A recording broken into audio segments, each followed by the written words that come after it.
Thank y'all for another installment. Again, I'm live on location, so y'all gonna hear a lot of background noise. What's up, Weezy and 365? Yeah, you seen me yesterday on Sanchez? Yeah, I know. I kept my composure, got the message across, and he hated that shit. But today is not about Sanchez. It's about this nigga named Sabir, boy. Sabir Bay. Like I said, you're gonna be hearing shit in the background, so never mind it, but mind me. And with that being said, yeah, y'all see the title. The title is Nine Little Indians plus one more. The little engine that could. Hey, all that shit is derogatory. Indian exposed investigation. I see people in the building. With that being said, let's get this shit going, boy. Yeah, yeah. Um, y'all know what it is. This utter disrespect. The nine little Indians are big Aboriginal power, Aboriginal TV, uh, legendary Top Cat, that Copper Empress Hobart, Big Dog Philly OG since he's claiming Aboriginal. Uh, who else? There's so many of these motherfuckers. Uh, what is his name? God of the Geechees, Sister Bethy. Shit, that's eight. I need one more little Indian. I need one more little Indian. Who can I think of? Um,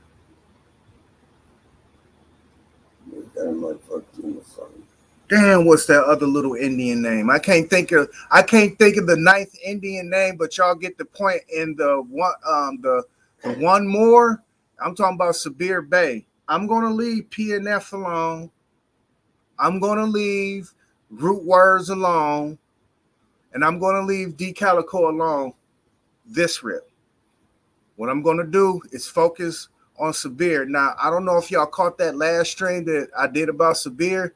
I put that in the private, and I didn't I'm gonna go and edit that, and then I'm gonna let it back out. But other than that, this is the continuation on the Sabir Bay show. So let me go ahead and share my screen, because this what's gonna happen. I'm gonna play unsolicited, and I want y'all to listen to this unsolicited. And then I'm going to go ahead and give my commentary, and we're going to go through this. With that being said, let me share my screen. Okay, I hope y'all see what I see. Of course, I got the disclosure up there. Copyright disclaimer under Section 107 of the Copyright Act of 1776, 1976. Allowance is made for fair use for the purpose. No, he all right. He all right. Because they know it's going to be background noise. You got to use the bathroom, man. Don't take the baby to the bathroom, man.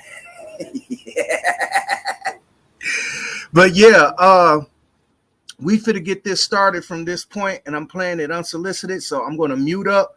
Listen to the conversation between me and Sabir Bay. I'll pop up anywhere. I'll go to a Keep Alive bookstore in Nashville, Tennessee, if y'all reach out to the people. I do a pop-up there. And we can have a whole day lecture directly there at a Keebaline bookstore in Nashville, Tennessee. So let's reach out to the owner of the store, okay? So I am a Pan-African. Can I read something to y'all? I'm gonna show something to y'all, okay? Oh, no, they don't. If they call people black, it's because Negroes went to over there. If you talk to somebody from Ethiopia, they're not gonna call themselves black. I spoke with these people. I'm Senegalese. I'm Somalian. That's what they'll say. Now, because of so-called Negroes who don't know who they are, they go to these countries and they all tries to fit in to the black thing. But they don't call themselves that. Not even the people from the Caribbean. Now they call themselves that. It's because of the so-called black conscious people. And that's the reason why. It's the conscious black people. But it has no historical meaning whatsoever for African people. Let me read J.A. Rogers real fast, okay? Black and color, on the other hand, has no historical meaning whatsoever for African people. Black comes from the Anglo-Saxon B-L-E-A-C. And it tells you, pick up any dictionary. You can't tell me you are not reading his books when you got your child in a white man's school. That don't even make sense. You have your son and your child, your daughter in a white man's school. What is it, just daycare for y'all? But it has no historical meaning. But if you study history, Ethiopian and Moor was used before the 1500s. This is why none of your black scholars go before the 1500s in your history. Which one of them went before that? They tell you about ancient Egypt, right? But they don't go before the 1500s on who you were called before that. So there's also a book called, bear with me. So if you understood the history of the Moors, not half-assed with the Moors, because y'all think it's a religion or a club or a clique that you join. If you even read her book, so the Moors are the ancient Cushites, the ancient Moabites. Those are Moors. I don't know where y'all getting your information from. I don't know. Africans, then listen, Negroes worship the European too. Then, if that's the case, you worship the European with all his degrees. I got 5 degrees from the white man. Nigga, I don't care about your degrees, brother, because I understand what a degree is. And if you understood language, like Malcolm said, understanding the language. Language is so important. You have prefixes, suffixes, denotations, and connotations. The word degree is to take away from your degrade, defrost, derail, denounce. It's not pun and it's not playing on words. If anybody pick up a dictionary and look it up, you'll see it right there. Peace, brother. How you doing? Peace and love, Sabir. This is my first time coming to your panel, but not my first time in your chat room. My original count, I think, is banned or blocked or removed, or one of those 2, 3. Why do you do that? You put the LGBT. No. I think my assumption, well, it's not safe to assume in this instant, but I had put something up there about KRS-One, and I know you like KRS-One. And after I put that up there, I think that's when I was unable to chat anymore. But what was it about? That's you was playing KRS-One, my philosophy. And I simply said that KRS-One changed his narrative because the second album he had Black Man in Effect. And I was actually to play that song. And then on his newest album, 2020, that he dropped, he got a song with 3 blacks on there. Black, black, black. Black, black, black. Yes. Yeah. You know why he did that? But I tell people the story. See, people don't understand why he does things, bro. He does it. And I said that, I told the story before when we was in New York doing one of the albums at True Master's house. True Master was making 2 different songs, right? He was reaching a song that was for the club, like stripper shit. Then he was doing one for the consciousness, was metahistorical. So our people don't realize that consciousness don't sell. You see what I'm saying? Sensationalism sells. So he's dealing with 2 different people. And it's like, I'm trying to work on that. So he's relating to a certain group of people that understand him. So it's like football, basically. You pass the ball. So if he passes to me, now I'm the one that can come and say, okay, this is what he meant by this. And this is what he meant by that. You see what I'm saying? That's all he's really doing. I understand it because if you ever really sat with him and saw him speak, he explains these things to people. But that's a song that he has to reach a certain group of people to draw them in. It's like they say you use honey to get bees. So what he's doing a certain thing to grab those people in. And I know the album that you're talking about, the Black, Black, Black. I understand what he was doing. That's just how Chris is, man. That's him, brother. I had an interview with him many times, and he'll explain these things and tell you why he's doing what he's doing. But he knows. He's clearly aware to what's happening. He says it all the time. I understand that part, but this is what I'm not understanding with this misnomer, because I know the assertive effort to destroy, and then that assertive effort, I know they have things that work right away, and then they got things that were working long term. You got short term goals, long term goals. Short term goals was getting Black folks to hate each other. Long term goal was to get that word Black hated. Now, how you identify with a people versus with a color, it's two different things. And I was putting in the chat room, and I was asking you, do you know anything about the Benedictines or the Catholics, the Benedict Catholics? The reason why I mentioned it. Oh, the reason why I mentioned that is because one of the major, I think he was, can't get the word out, missionary for the Catholic Church. His name was Benedict the Moor. His name was Benedict the Moor. Yep. Okay. They wore black robes for a reason. And then the other Catholic Church came in. It starts with a C, Cicercian. If I'm pronouncing that wrong, excuse me.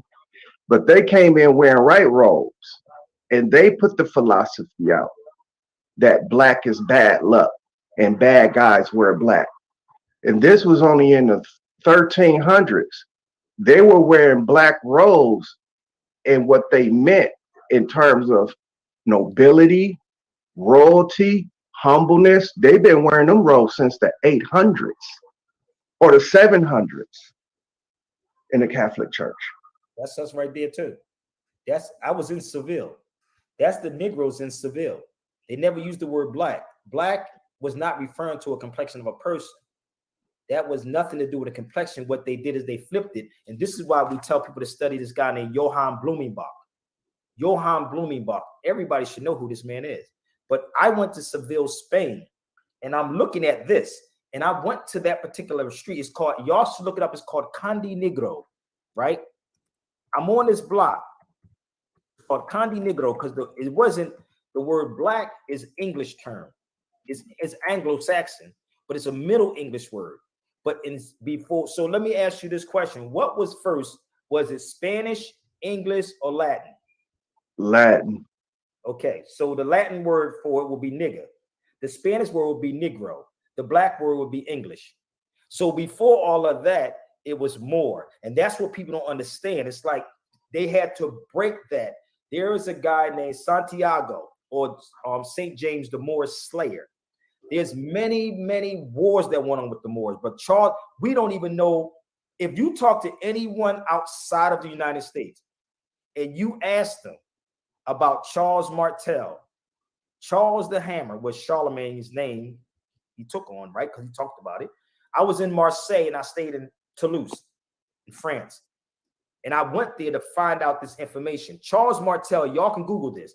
Charles Martel, it was one of the biggest battles in world history. You can Google it and make me out of a liar. 731, 732. Charles Martel put the hammer down on the Moors. That's what happened. Of course, you're not going to get this information because you can't know about this. Any Moor that stayed had to get converted to Catholicism or they had to leave. You could not be Muslim. You had to convert. And this is what people don't understand. It's a whole lot of stuff. None of your scholars go before the 1500s. So when you go to these particular places and you sit there, and this, you can pick up books, really. And when you take the book and travel with the book, you start seeing, okay, this is why they did this. This is why they're doing this, because they cannot talk about it. Every European has a fez on their head. Every European got Mecca, Medina, Islam on their fezzes. Every last one of them.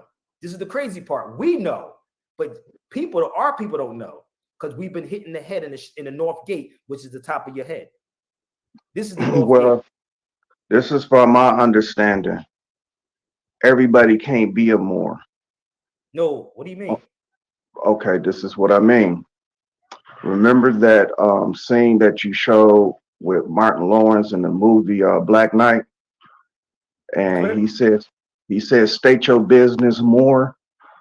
Okay, this is what I do know, that everybody is not a message carrier. Everybody cannot speak for a village. Those who do are put in a space of eliteness, right? Those who do are usually wearing a crest or some type of badge or some heraldry. I'm probably saying that name wrong, but herald, being a herald. And with that, everybody can't be that. And with those people, these are who are Moors or being labeled Moors, because everybody did not go by that. And as a matter of fact, according to history, the word Ethiopia, according to African history, written by Dr. Diop, Dr. Ben, they say Ethiopia. Okay, go ahead. Go ahead. They say Ethiopia means burnt. So before the word Moor, it was Ethiopia. Okay, So it was many. I just said that, right? So if I just said to you with Ethiopians and Moors, right, and the Cushites, they're the same people. But let me explain this to you. Let me go back to this Martin Lawrence thing, because you brought that up, and I'm trying to remember all these things, right? So remember the whole scene in Martin Lawrence, the movie. Mm-hmm. If you underwater, what happens to an individual if you underwater for a certain amount of time? Everything is similar.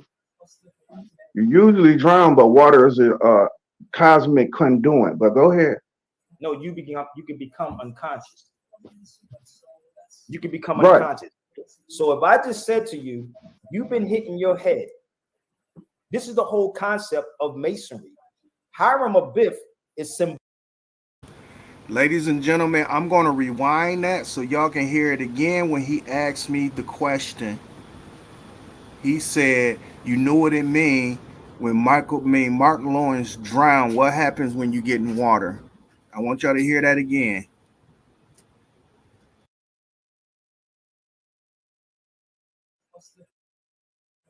You usually drown, but water is a cosmic conduit. But you usually drown, but water is a labeled Moors, because the word Moor. You usually drown, but water is a. You usually Dr. Diop, Dr. Ben. They say Ethiopia. Okay, go ahead. Go ahead. They say Ethiopia means burnt.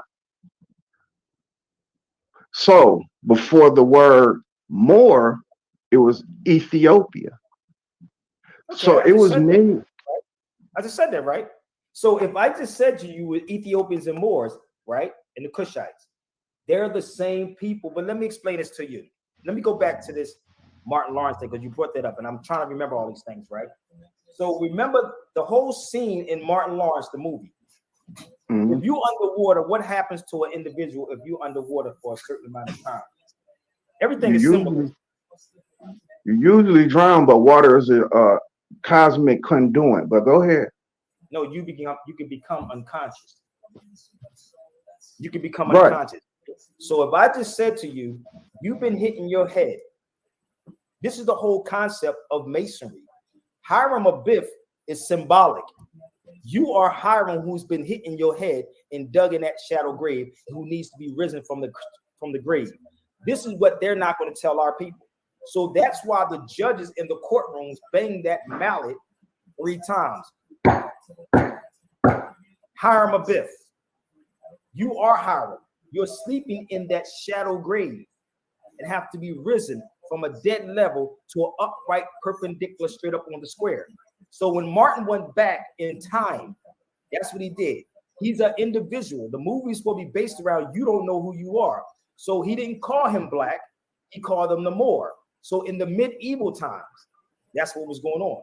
So he was an individual that went back in time, was playing off of y'all because y'all don't know who you are. So the whole concept was, I'm getting tired of this Moor thing, because he didn't understand it.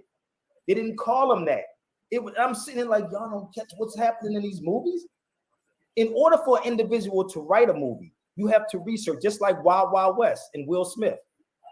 He called him, he said, when in no doubt, a black or more like yourself. That was the process of getting rid of the Moor and giving you the black part, which is the adjective, which has no history. So that was the stripping of all of that.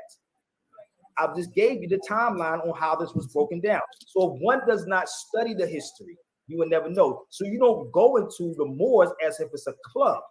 It's who you are. You can say you're Ethiopian. I'm fine. I do say that. I say I'm Cushite. I am that. Because you know why? I'm linking back to something, a nation. There is no nation called black. There's no nation called African American. You were stripped. I'm from Philly. If you study history of Philadelphia, in 1774, you were stripped of your nationality. And they said, if we teach this, it go on for generations and generations. This is what happened to us. We were stripped of all of things. We had to accept Christianity. And this is why people say, Maumi says to me that black people in the United States are creatures of comfort. We're comfortable. So now we got the comfortable job. We got the comfortable religion. We got the comfortable position. I'm better than you. I'm over here. So I'm comfortable now. One thing I explain to people is that in federal prison, and if anybody knows about the federal prison, they don't let you get comfortable. They keep moving you.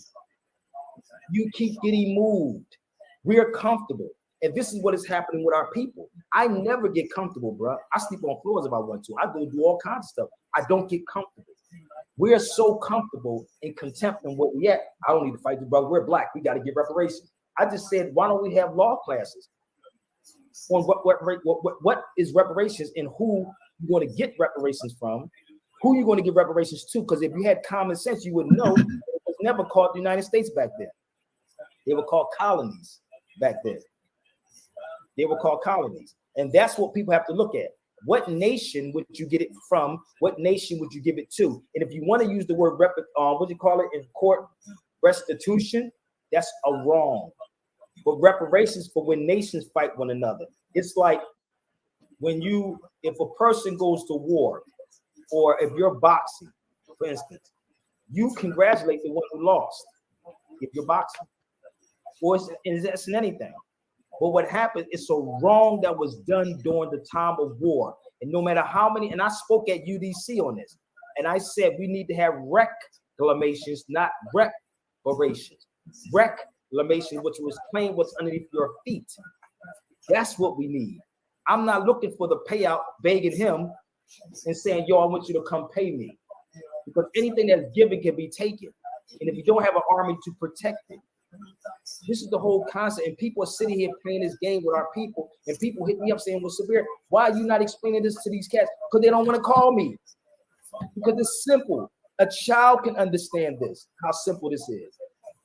Literally, I spoke to children and they got it. I said, well, what complexion are you? They say, I'm brown. I said, okay, thank you. You see what I'm saying? A child would do this. It's the adults that's looking for something, and the things that you look for and want will get you more in debt and more in trouble. And that's the problem. I never went looking for anything. Well, Sabir, can you I'm not asking for admission, but there has been an assertive effort in the past 200 years to demonize what black is. Well, can we accept that? Is there, because I using black to identify with a race, I understand an argument. I can understand that argument in terms of that. But there are codes that we fall under, whether if they're color code or geometric. Oh, so I'm sorry. Go ahead. That's true. No, I got you. I'm with you on it. Okay, yeah, we fall under codes like geometric codes, number codes, and color codes. And because of that, the black that's in that color code, I'm saying outside of race and outside of law, the word black is applied, everything is all good. This is outside of law and outside of race. Now, when it comes down to these two pertinent operation systems, which helps govern the people, and especially one who said, and this is Rothschild's, he said, give me one's money and I care not who makes their laws. Yeah, he not talking about black people though. He said anybody, give me anybody. Yeah, I know that, but this is applicable because you give me their money, I care now who make their laws. So if they going around talking about black is bad, and if you go to court and you use the word black and this and that, this will happen to you. For the people who are in control, they don't give two fucks about it. Excuse my French. No, I don't mean it. It's okay, brother. But let me tell you, they do care. They listen, but they do care. The problem is, it's not enough of us doing it on certain platforms. They do care. Let me tell you something. They scared the death out of this, brother. That's why they don't bring it up. They are scared to death about this Moors. If you really, really study the history of the Moors, brother, let me tell you, I got articles, bro. Bear with me. And if no, severe. Actually, you preaching to the choir when it comes down to Moors history, because I know about them from the east to the west, from the north to the south. I express it.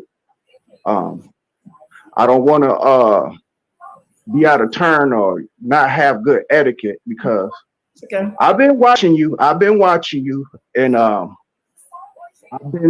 it's a strategy to my approach because I was gauging you to see how you engage with other people. Huh? I know people who try me, and I said don't expect that because I know people who try me. Believe me, I sat outside the other day out here with a brother that kept asking me about love. He said, "What's your definition of love?" I said, "What do you ask my definition of love?" And I gave it to him. So he was writing the book. I said, "Don't try to play me because I'm good at what I do. I've been doing it for over 20-something years, so I'm very good, and I've been up against a lot of people. Believe me. So don't try me this far back. But I'll say, how far have you went into the study of the Moors? Again, I can show you everything I've done, not just tell you, and not just from books. It's stuff that I haven't even released that I just showed you that will be inside this book. The people wouldn't never even see before. They would never even, the photos that I post I don't even post them up. The videos I don't even post up yet. To make all this come together. So I ain't put it out yet. I know how people are. But this Moorish piece has nothing to do with going to court. Malcolm X said this: the most powerful tool in our hand is the press. If you know about the Moors, you have this article from 1886, when they say the Moors have coverage. If you know about the Moors, you have this article where it says in 1938, when it said the Moors, was Spain fought to the same Moorish tribes that conquered her. If you notice, these papers are old. These are the ones I travel with.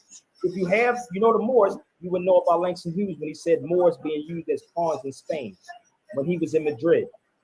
This is in 1937.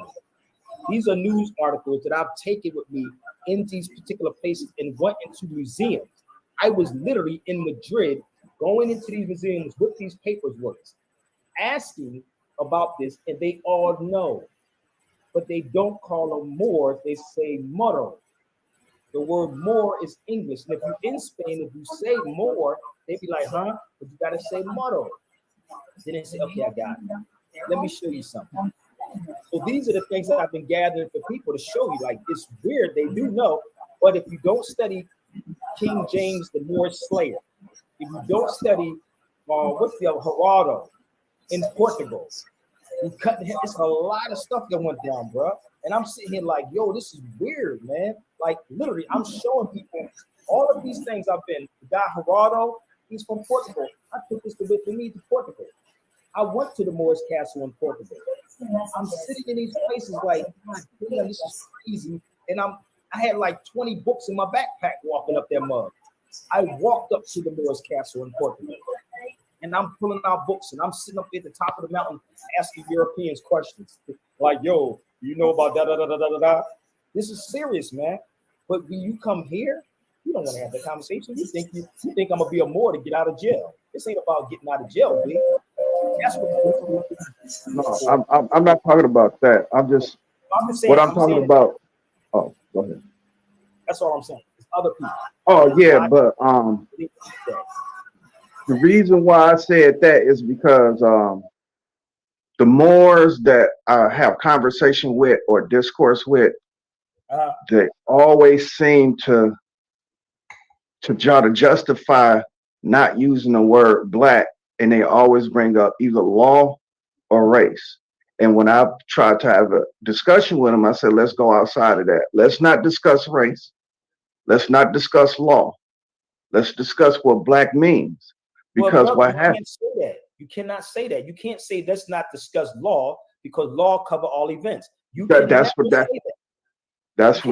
exactly what I'm saying, is that they worked hard in the last 200 years digitally to demonize the word black. And the two areas that they have to demonize it in is in law and race. So what I try to do, I try to get people mind off of that and look at how black is applied. Black is still applied with loyalty, royalty, heraldry. Is still applied in a very good way. Even in our so-called technology that we have, the phones, the whatever else, black is just what it is. But when it comes down to law and race, this is where it get lost. What is black though? You keep saying it's royalty. Where is that at that you can find black as royalty? Where? The black monks of Benedict, the queens. So hold up. The first thing to do, and I don't mean to cut your wisdom, is to find how ancient the word black is. It's not an ancient word, so you can't say the ancient such and such and such and such, because a lot of these things happen in the Middle English, or right at I understand that. Okay, it's the saying: the more shit changed, the more it remains the same. I understand culture. Culture is biased. It's different. Culture is different. No, I'm just telling you what flip flops. This is what flip flops. But things that are absolute don't. Black is just black. Now, if you're a nation that don't identify with the black as being what it is, rather if you're speaking another language and it's being translated, right? Maybe that would be the barrier. But up to this point, where things have changed, the more they change, the more they remain the same, because they re-identify what the word black is in law and applying to a people. That doesn't mean that black ain't doing what it's supposed to do. So because I can call you a nigga and you accept it. You said change, right? Language change, right? What's up, right. Nigga? So I can call you a nigga. It's okay then, right? Fine with me. Okay, so now you may be fine with it, but if you say this to another so-called black person, they say, "Don't call me a nigga." Right? That's the bias. That's what I'm talking about. The more things change, the more they remain the same. That is the cultural bias. That's like the word "more" being changed so much, but what Moors do would keep the M in front of it. Okay. Brother, okay. Is there R in Mobite? Brother, pick this book up. Is there R in Mobite? Do you know what Mobite means? I know what it means. That's why I'm bringing it up. But I'm asking you about a letter, a font that would change the whole goddamn pronunciation. You was just talking about denotation, annotation.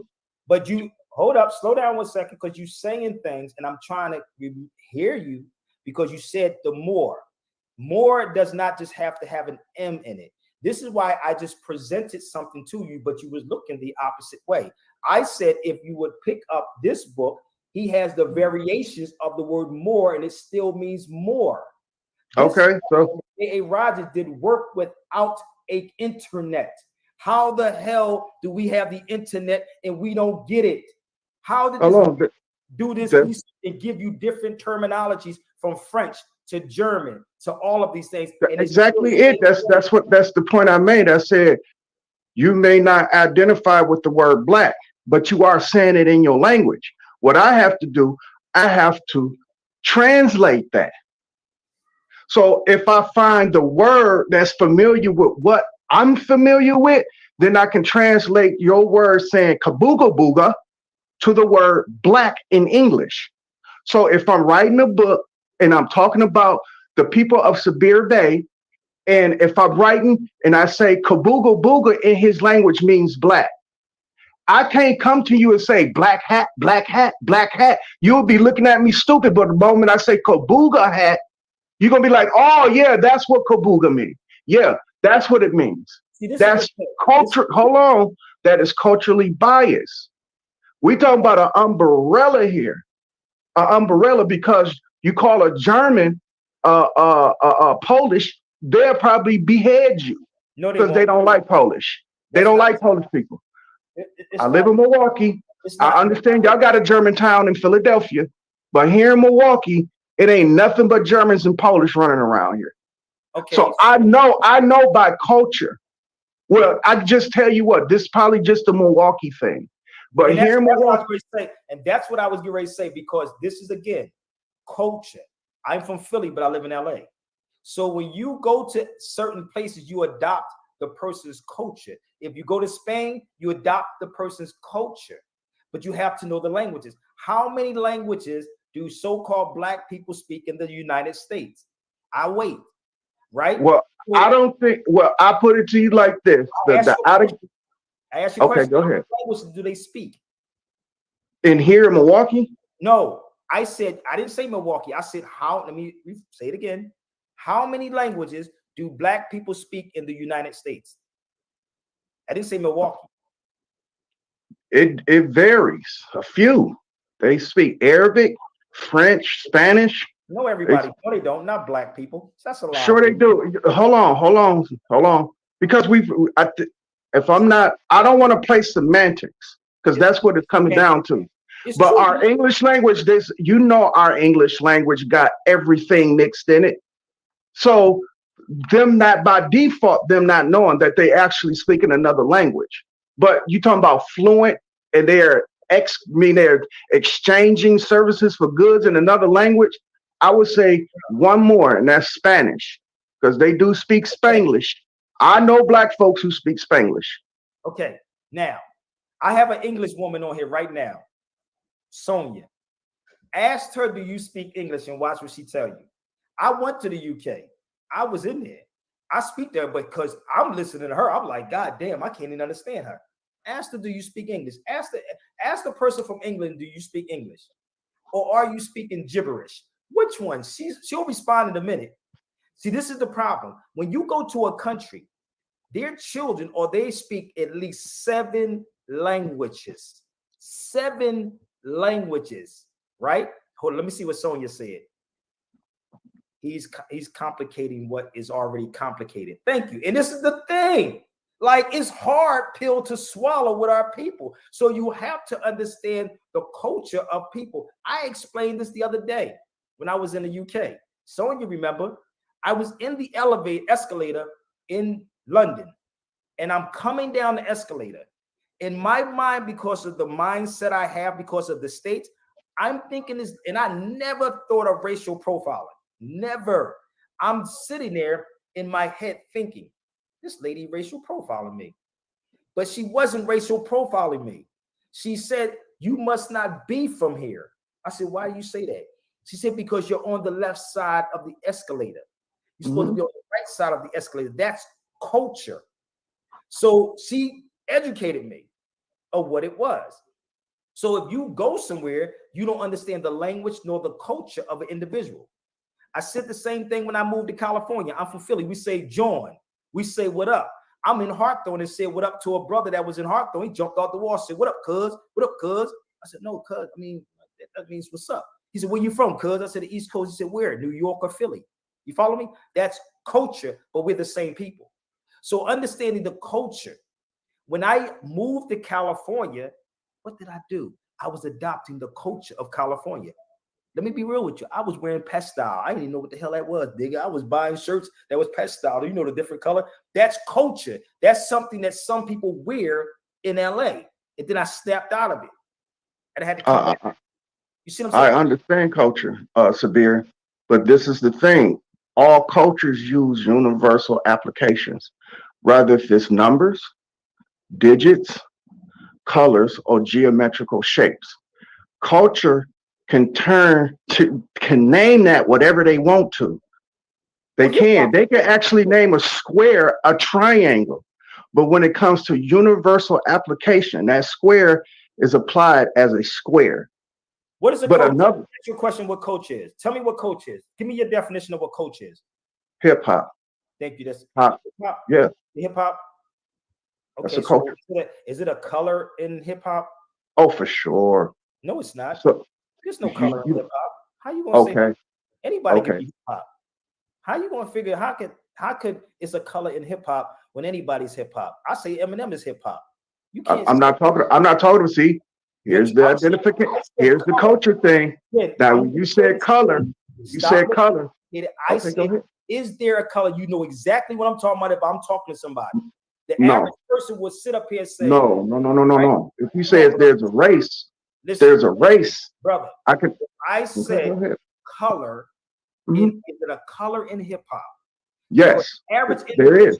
The average individual would say black and white. That's what they say. No, they would not. No, they wouldn't. Yes, they would, brother. You must be a Milwaukee thing. I don't know. Maybe y'all kind of slow back there. You know, I don't know, but everybody knows that. If I say that to anybody that's in hip hop, not with the ad hominems, man. Come on, man. Is it color? Because we know what we mean by color in hip hop. No, we don't. No, we don't. Here we go. Look what my brother said. Yes, they would. Thank you very much. No, they won't. No, they won't. Especially, I would try to get a benefit of the doubt to the people who was born past 96. For the people who was born past 96 and up, they will have a mixed conception on if you ask them what color is in hip hop. But it's red, black, and green. It's just so much more than red, black, and green. You ask what I mean.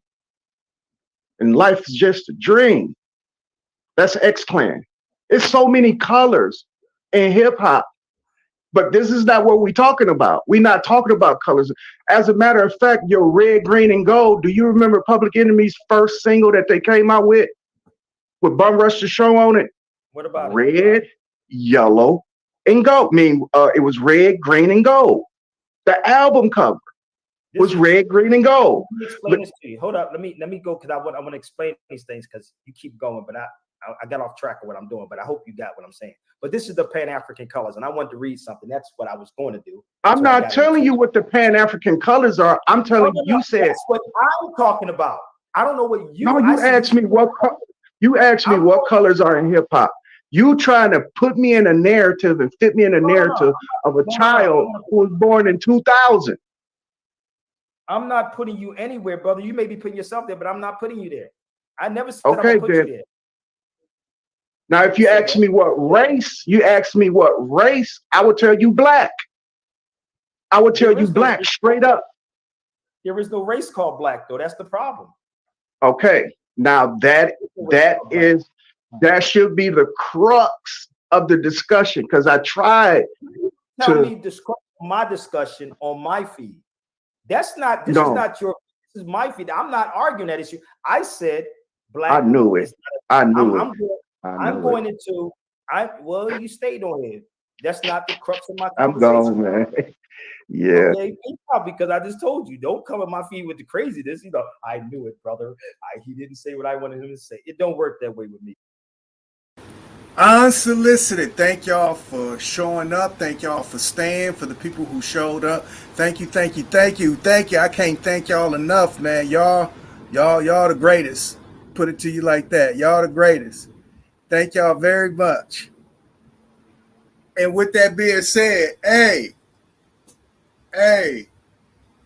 some people are deserving. Some people are deserving and some ain't. You know what I'm saying? And what y'all just witnessed right there was a fiasco, to say the least. The dude was talking out the side of his neck during the whole entire conversation. Now, mind you, I've been on 47 minutes. I played that unsolicited. So I would give and take and say it was a 45-minute monologue on his end, but I'm going to try to give him the benefit of the doubt and say a dialogue. It was 45 minutes. Out of that whole 45 minutes, man, I probably talked all 7 minutes, 8 minutes when you actually put it together, because I was talking in segments. Now, this is so familiar because I told you who he was. He act just like Sanchez, but he got his head screwed on a little bit more tighter, meaning this. He was ready to call me out of my name or say something to that effect of my intelligence. But he couldn't get around to it because I wouldn't allow him to do that, because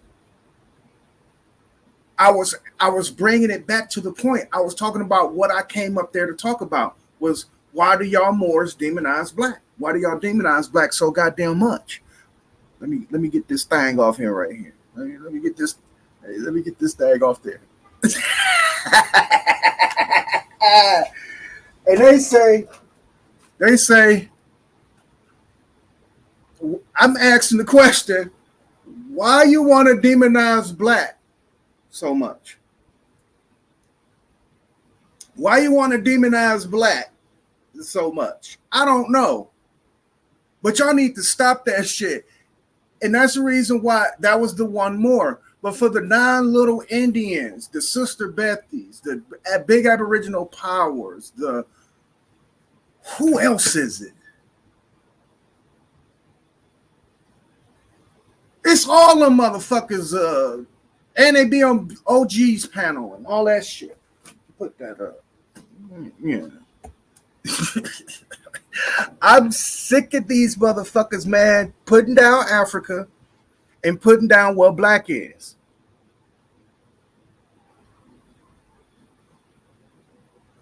Oh, that's all what he was doing. What's up, Calico Chris? But Universal Inquirer, that's all what he was doing. Now, when he asked that question, how many languages that black folks speak, the English language is comprised of so many languages.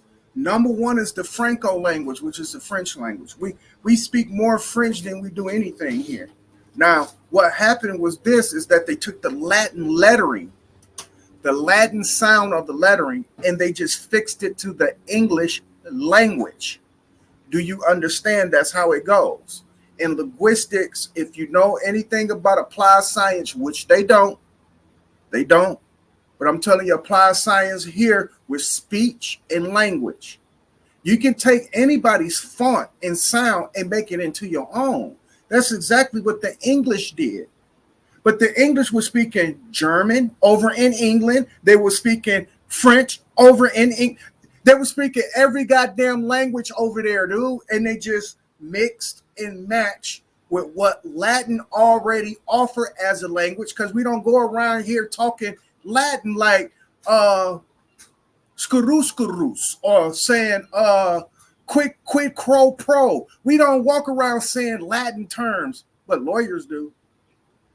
If you was privileged to be around like great lawyers and shit that you got to pay, $10,000 for a retainer and up, you understand me?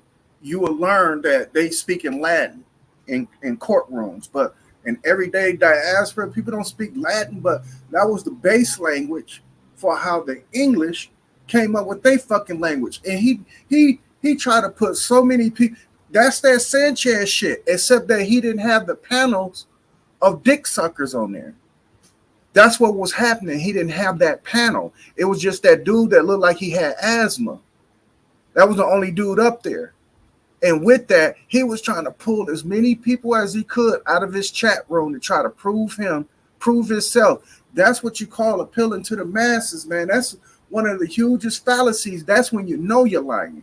Fuck turning red. Remember, Sanchez was talking about that shit. Look at the white man turn red. When he turned red, he lied. But nonetheless, y'all heard the whole thing, and y'all gonna be able to go back up over it and see where I vex these people, because I vex them. I vex the shit out of these people. Big Aboriginal power. That dude, I vexed the fuck out of that dude. One day we was having a so-called discourse, and he was telling me that America sailed over to Africa, and I just simply asked him, was the land mass the same when this happened in history? Because what people do, I don't give a fuck, dog, what y'all say. Because these OG Phillies, Sister Bethy's, all these people who claim Aboriginal, they do not record. I guaranteed you 10-1 that they don't record absolutely nothing. They letting the digital footprint record them, right? Which can be important. That's the reason why I know how this motherfucking shit is going to be televised.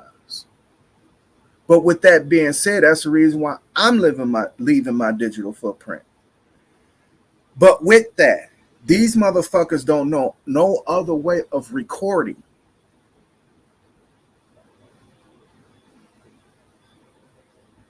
Oh, simply like in days of antiquity, when you had the chisel and the hammer to the rock, and you was doing things, or even painting on a rock, right? That was the first form of recording, to where we got to the papyrus or the paper.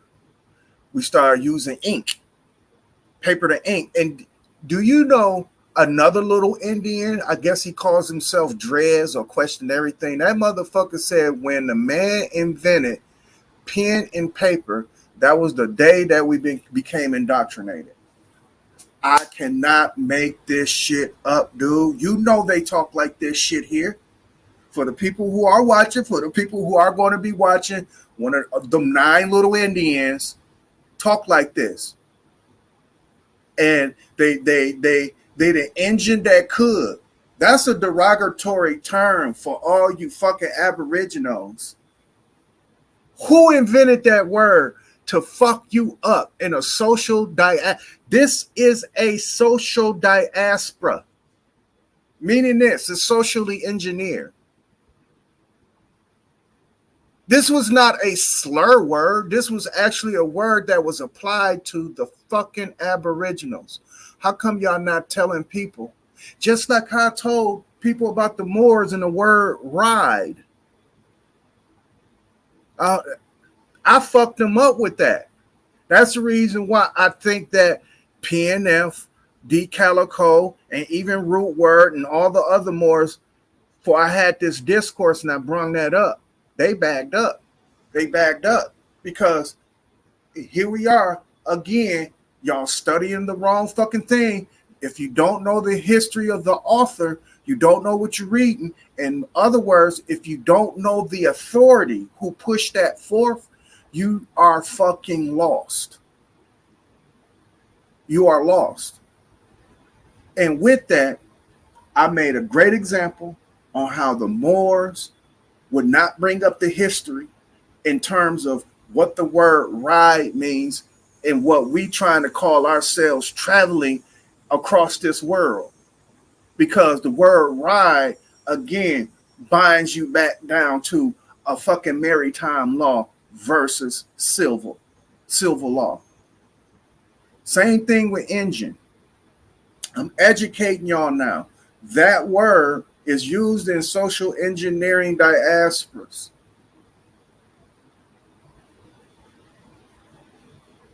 Let's go ahead and share screen. You know what? I'm going to do this. Since I still got up my disclaimer, we're going to go to history. And we're going to watch something that is so entertaining. It should be entertaining to most.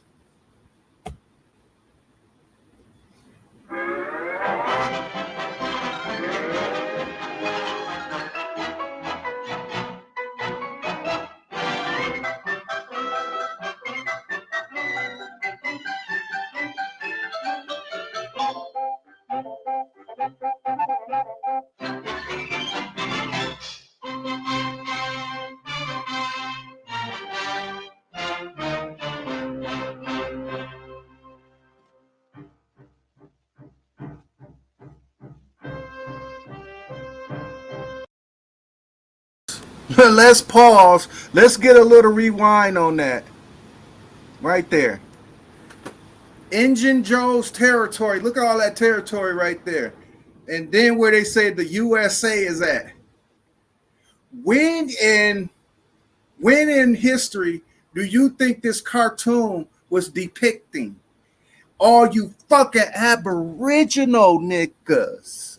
1 little, 2 little, 3 little Indians. 4 little, 5 little, 6 little Indians.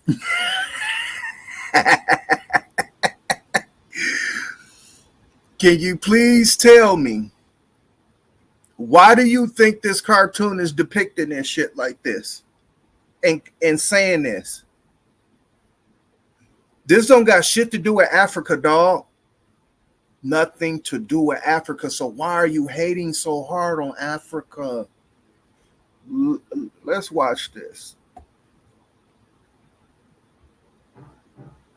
I want you to tell me who's who in here.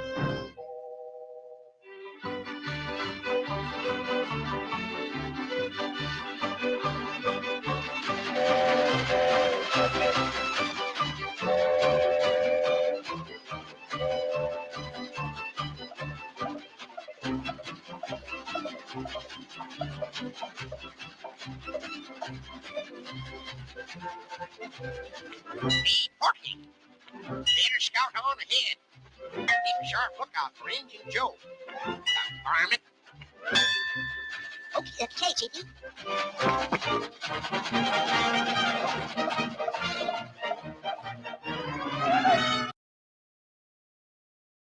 Anybody ever heard of Injun Joe?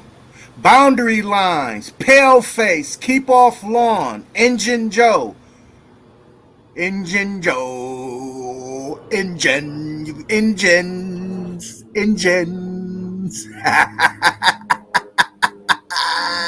Let's go.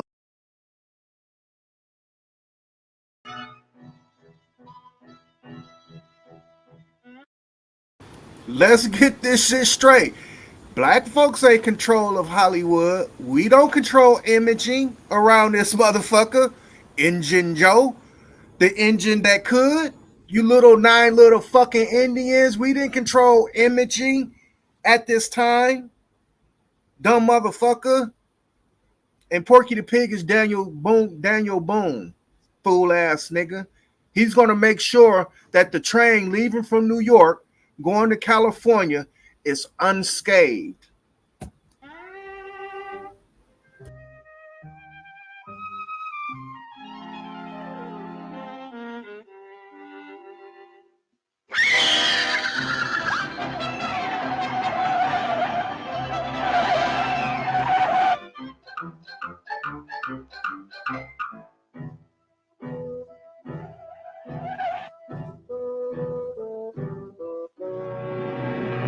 Injun Joe.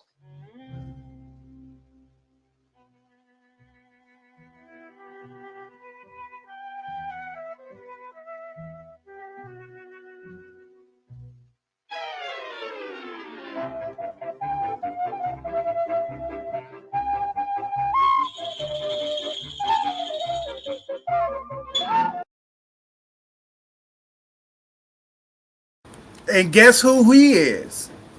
Remember I told you about bootleggers, right? When I try to tell y'all little engines, the little engine that could, y'all fucking 9 little, 10 little, 3 little Indians, when I told y'all dumb motherfuckers to go check out moonshiners. They was the closest thing to y'all when y'all was showing them the way up the mountain. What you just seen depicted here is that he got a lot of bows, a lot of arrows from natives, showing you that he's really good friends with the natives. That's what this sign and symbol means. Yet we can sit there and try to break down the arrow, but we ain't breaking it down the arrow, but we are breaking down the arrow. You hear those entendres? But with that being said, the Indians usually give people who they trust weaponry, ways of hunting, ways of gathering. And this who this hillbilly is. That this hillbilly is from the mountains of South Carolina. Nigga. I told y'all motherfuckers to watch the Moonshiners. Now I gotta teach y'all history, dog. Leave African people alone. I'm getting on all y'all asses. King Norfolk, you're next. Philly OG has totally excommunicated me from his shit. All right. Big Aboriginal Power, he's so fucking iffy. I don't know sometimes when he go on, because they never schedule their shit. Sometimes they do. So if I'm in the middle of some shit, I'm not going to stop what I'm doing to go fucking argue some shit that they're going to stay steadfast in. But it is about the people. But I find my way back to his shit. You understand? It ain't like I never participated on these niggas' panels not to be talking about them. I did. So I can talk about these motherfuckers. And with that, this is a hillbilly from South Carolina. I told you dumb motherfuckers to look at fucking Moonshiners. They taking the same trails that you so-called dumbass niggas used to take. But let's go.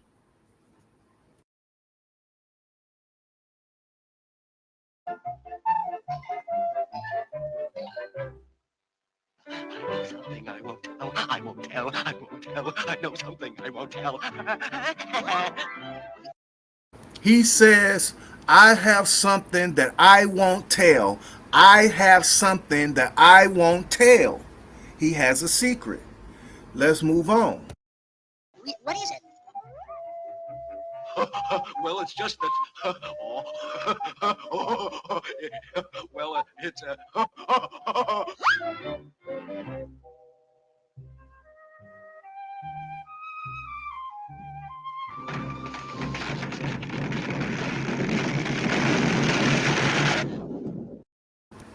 Even when the white man made a spoof out of your stupid dumb ass, he still had to keep in a base of what they call the truth.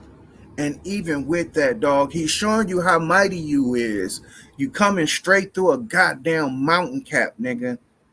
They finna show you how mighty you are.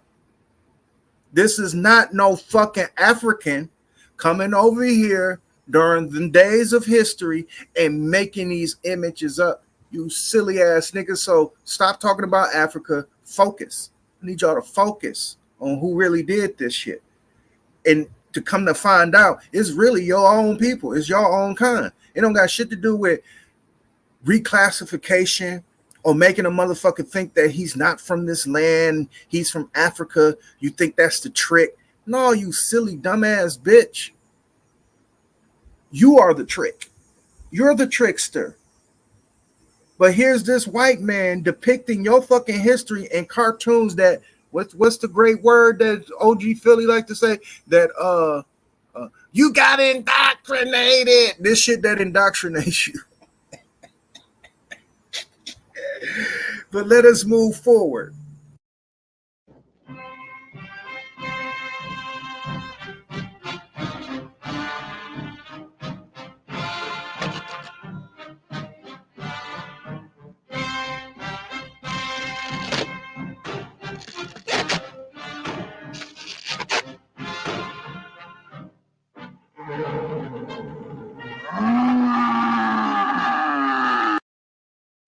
And you know the famous saying, if you see me and a bear in the forest, go help the bear. Let's go.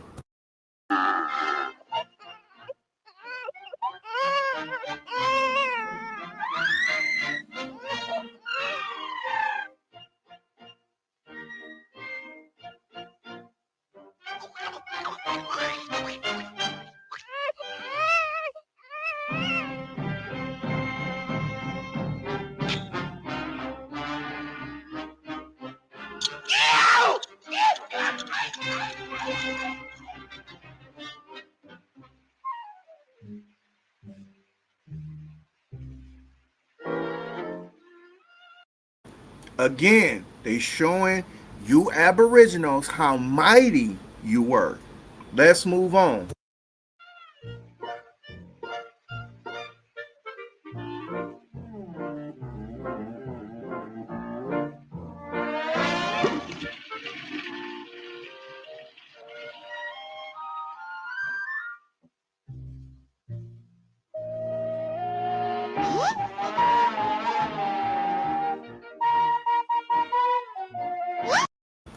Here comes the hillbilly again. What do you think the hillbilly is doing? What do y'all think that hillbilly? I'm going to tell you at the end of the cartoon, so just pay attention. Let us move forward. I know something I won't tell. I won't tell. I won't tell. I know something I won't tell. What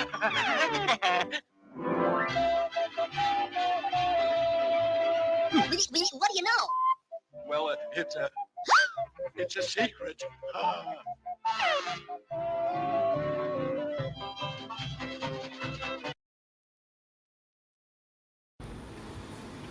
It's a secret. Let us move forward.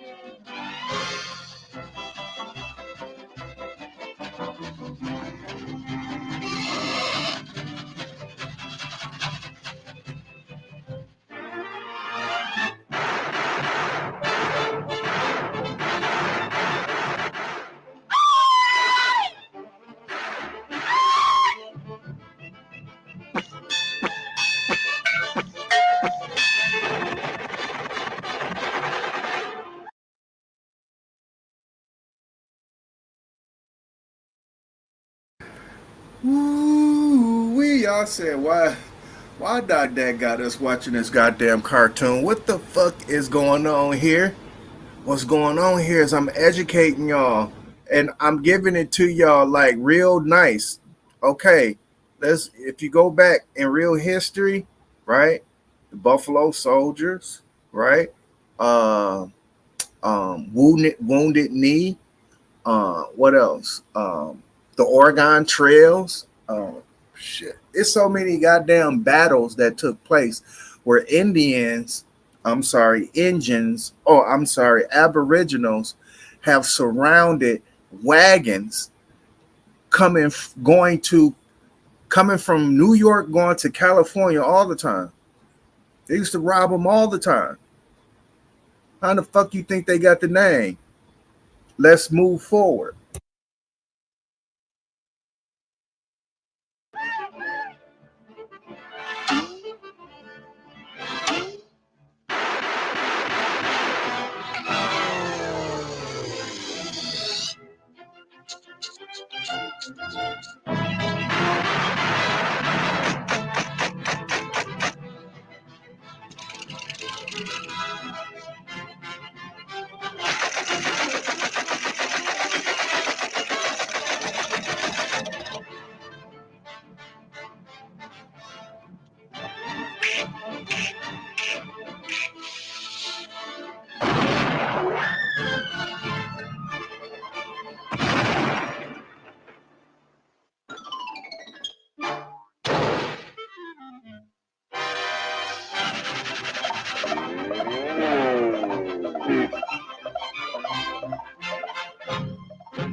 I know something I won't tell. I won't tell. I won't tell. I know something I won't.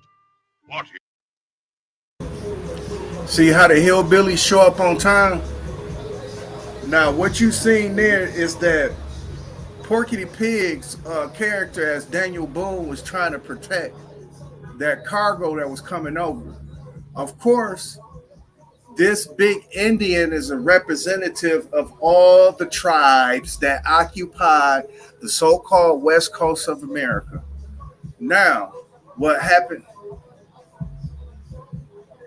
What happened in the midst of this is that the hillbilly who already know how to navigate around or navigate through the Aboriginal territory, he was his his guardian angel, to say the least. Now, both of these people are represented by white folks, the hillbilly and Porky the Pig. Now, what the Indian on the west did not know that your so-called what you call those Mississippi Indians or the Indians from Tennessee, the Choctaw and all them, what the West did not know is that. Hold on for a second.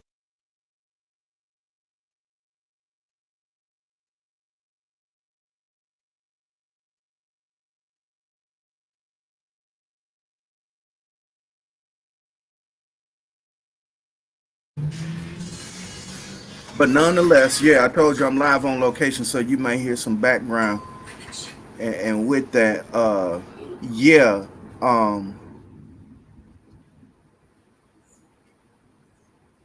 damn, hold on, let me get back to where it was at right here. All right, now the hillbilly who already know how Indians get down. That's the reason why he got the arrow in his head. He was talking to your top cats, your sister Bethy's, your big Aboriginal powers, your Aboriginal TV, or whatever the fuck they want to call themselves.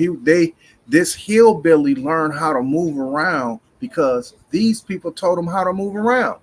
So what he was doing was he was serving his best interest, because everything that was coming back to California, the hillbilly, as being a white man, is going to be able to enjoy the amenities of that.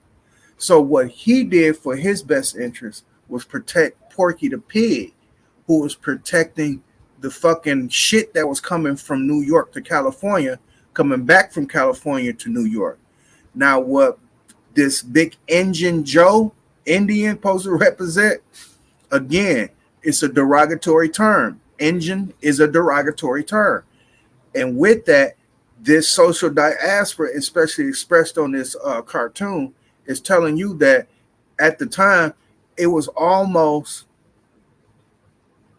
a high risk with a low reward trying to go to California, because the Aboriginal in the West Coast, like Oklahoma and Nevada, those Aboriginals will scalp your ass. They will take your head off. That's what this was representing. But guess what the hillbilly tell him how to do? And we finna push forward.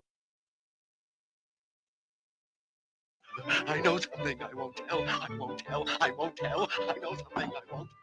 What do you know? Huh? It's just that Injun Joe is ticklish. And that's the end of it.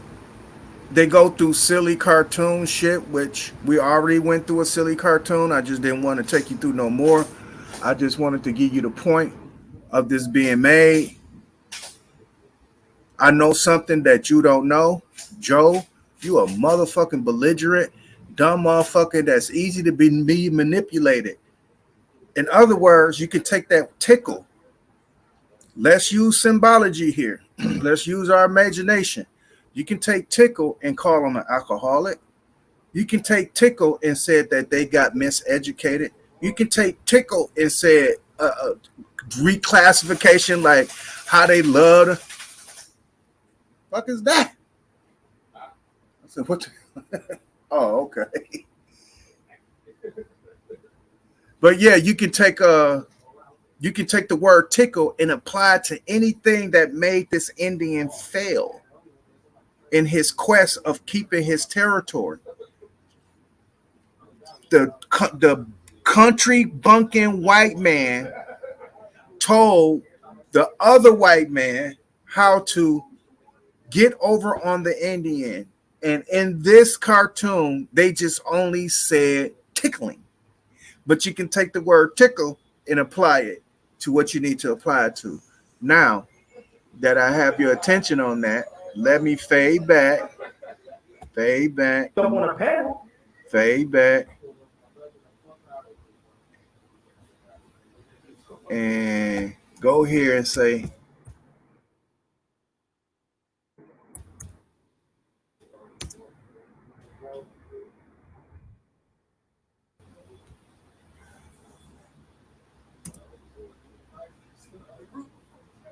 hold on, I might be spelling that wrong.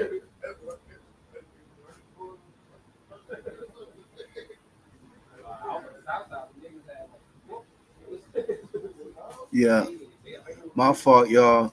Sometimes I get this. I get dyslexia. So you gotta excuse the dyslexia. Injun, Injun, Injun, Injun, The little engine that could, remember that? Injun, Injun, Injun is a absolute alternation of Indian, with refer to Native American, now generally considered what's that? Pejorative? Pejorative? Gotta look that word up later on. Injun, a series of Van Allen belt satellites. Injun Creek, a steam in Tennessee, U.S. These are all other names. Then this what we just got finished watching. Injun Joe, the main antagonist. I can't say the damn word. Antagonist. There it is. God damn, I be struggling. Antagonist. There you go. The main antagonist of Mark Twain's The Adventures of Tom Sawyer. Injun Joe. All right. All you little Indians, you non-little Indians, focus on your history and leave Africa alone. Or I would not even be talking about y'all at all. I would be focused more on my shit in terms of that, but I can always focus on my shit. But trust me, I would not be talking about y'all at all if y'all just leave Africa and black out of y'all goddamn mouth. Just leave those two words out of your mouth, and y'all won't hear shit from Didact. But if it's some discourse that needs to be settled and handled, Didact coming. Didact coming. But I want to show y'all some shit. Let me see my piece of paper. Where's my paper?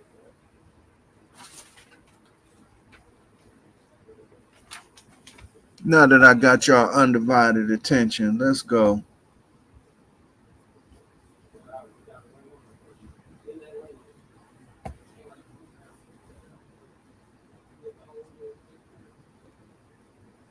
Like I said, I greatly appreciate y'all for being here, because if it wasn't for y'all, man, I don't think I'd be doing this shit. Straight up. Are we watching this? Are we live? No. No, now we are. I think I could take the banner down on this.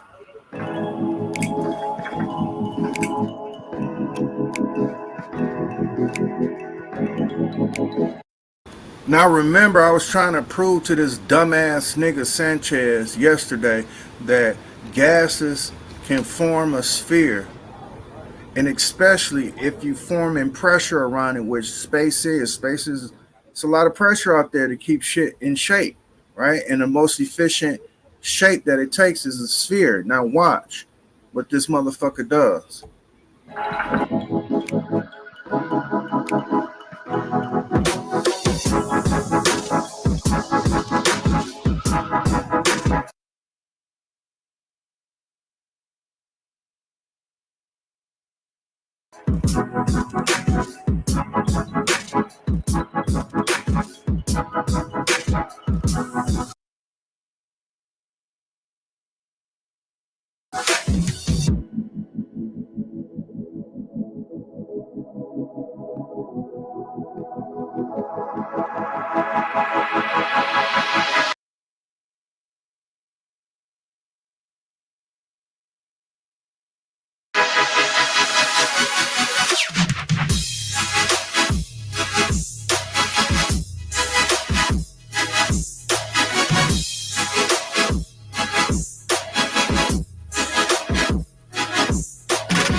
His inhaling and exhaling is causing pressures. Your heart, when it beats, causes a pressure. If it's weak, then you got blood pressure problems. If it's too strong, you got blood pressure problems. With that, you got to have an even keel in terms of that. I'm just using that as a health reference here. But other than that, the body has blood pressure or pressure. So is what he's doing right here with the smoke. Guess what the space is doing? The space is inhaling and exhaling all the fucking time. Gases are being born, they being pushed. It's a lot of shit out there moving. And I even heard a motherfucker say that it was a flat earther who said this, not me, a flat earther. He said that we stay still and the stars move. So you know that everything out there is moving. So what he's illustrating right now on a microcosmic, because we are able to slow it down to God's speed. Here's the misconception with people. They say God's speed, move at God's speed. So when they talking about God's speed for a man, you're moving faster than what man is perceiving to move. That's God's speed. But God's speed is actually slower than our speed. Meaning this, when shit explodes and expands, we see it in real time. Whereas God will slow that shit down so much that it will actually look like what you perceiving the world to be. But moving in God's speed and as a people on this planet, having the experience is moving really, really fast. For instance, go here and go here.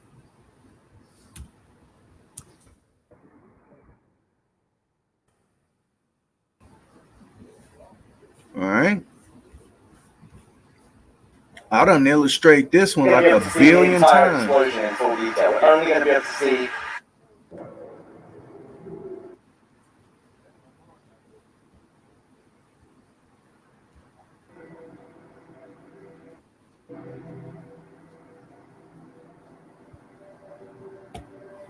That's how we are moving relatively so slow to what we consider God's speed as us, but it's actually backwards in terms of what God's speed is. God moved real slow. That's the reason why man tried to accomplish slow motion.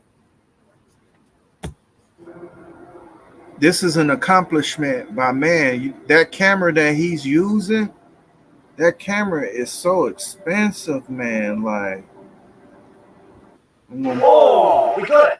that camera right there is highly expensive. Y'all hear an echo? I'm sorry, but I got my shit on mute. But I just want to show you just small illustrations on what speed looks like in terms of what we consider things that we see, right? Because what Sanchez is not telling you is that shit is expanding and shit is expanding and what's the other word? It's implosion and explosion, but shit is going in and out, and that's what Sanchez is not telling you in this movement.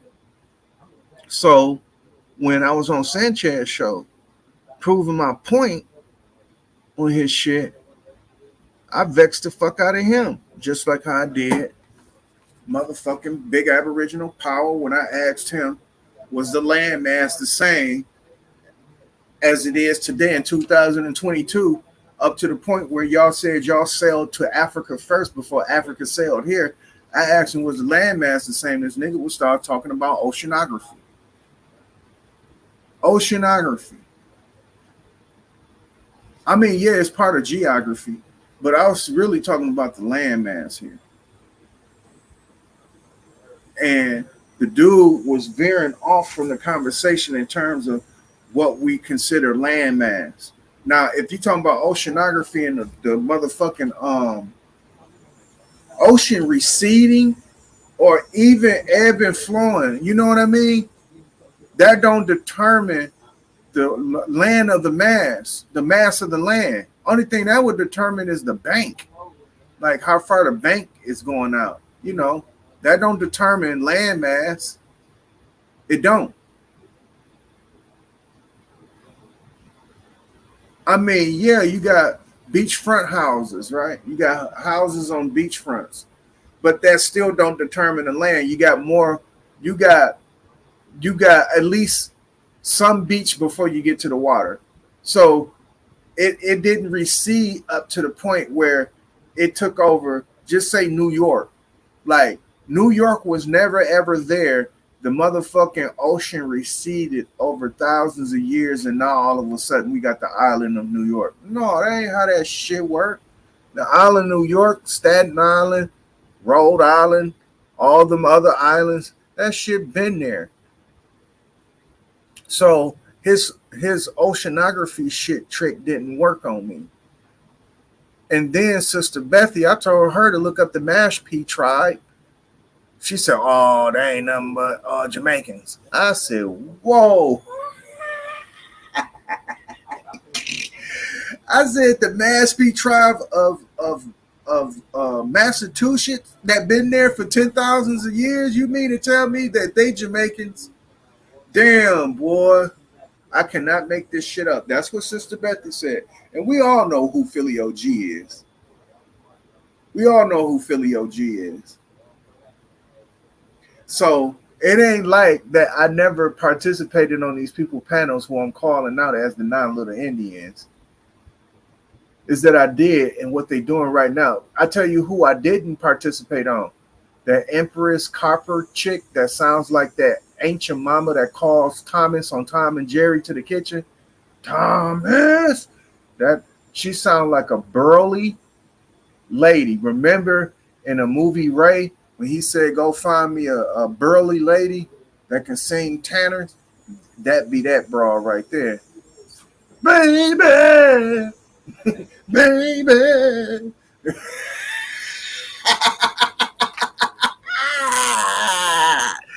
That bitch burly as a motherfucker. I hope I'm not losing signal. Let me see if I'm still straight here. Let me see if I'm still.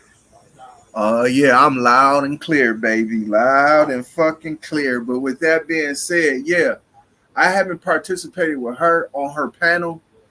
I don't even think I put anything in her chat because the same people that's over at Philly OG's channel is on her shit. The same people on Sanchez's channel is on her shit. The same people over Big Aboriginal Power is on her shit. So I'm pretty sure if they see that didactic guy in the auto man, they gonna delete my shit quick. I don't think it's gonna roll up. I don't think it's not gonna get even no proper look at. Even if I say what up, though, peace and love, it's still gonna get deleted. Because you know why? Philly OG hates me so much that any panel that he has a wrench on, he's gonna make sure that he fucking deletes my message. I don't give a fuck if I'm just saying hi. He's gonna delete my message. So that Empress Colbert chick, I haven't put nothing in her chat room, nor I went on her shit, but she needs to be checked. You understand? And Top Cat, I haven't went to his panel, but I did put up in there in his chat room. Do he know anything about the Mashpee Indian? And that went ignored. He never answered it. So all these motherfuckers, man, they got to get checked in terms of who is the blame for their misplacement and reclassification. I don't give a fuck. They did reclassify you as an African.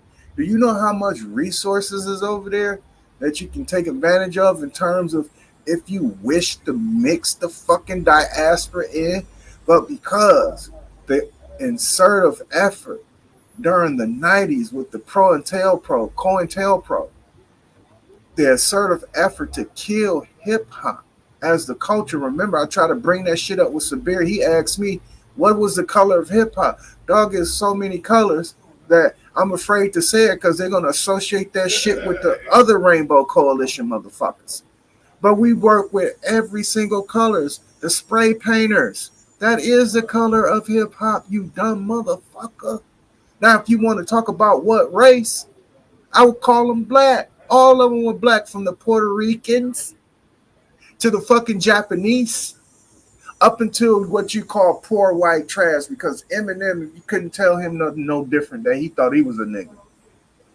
And that's what this dude tried to put up. He said, Eminem is the culture.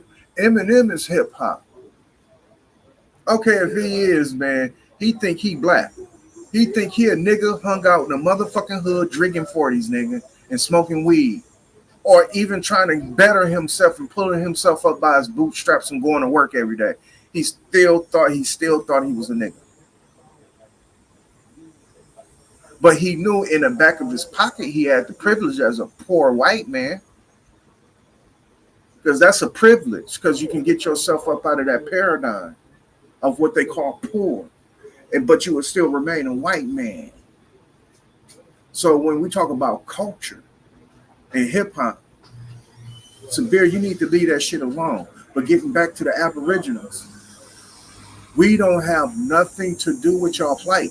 And like I said, even if y'all did identify yourself with the Africans, that's more better for your end in terms of just say if you reestablish your fucking Aboriginal shit. Now you have an ally in Africa. But no, you don't want no ally with Africa. You think you can do it on your own. Only thing they motherfuckers gonna come and do is tickle your ass, you stupid ass nigga. That's all they gotta do is tickle you. That's it. You walking through trees and walking through mountains and shit like that. Nigga, only thing they gotta do is come tickle your stupid ass. Stupid ass nigga. But what I'm gonna do right here, I am for to take a motherfucking music break. Right? And we gonna listen to this motherfucking hit. And I'm gonna get back on the 9 Little Indians. Because these 9 Little Indians are a problem. And we're gonna also get into the 9 Little Indian song. But in the meantime, in between time, hold on, let me pull back.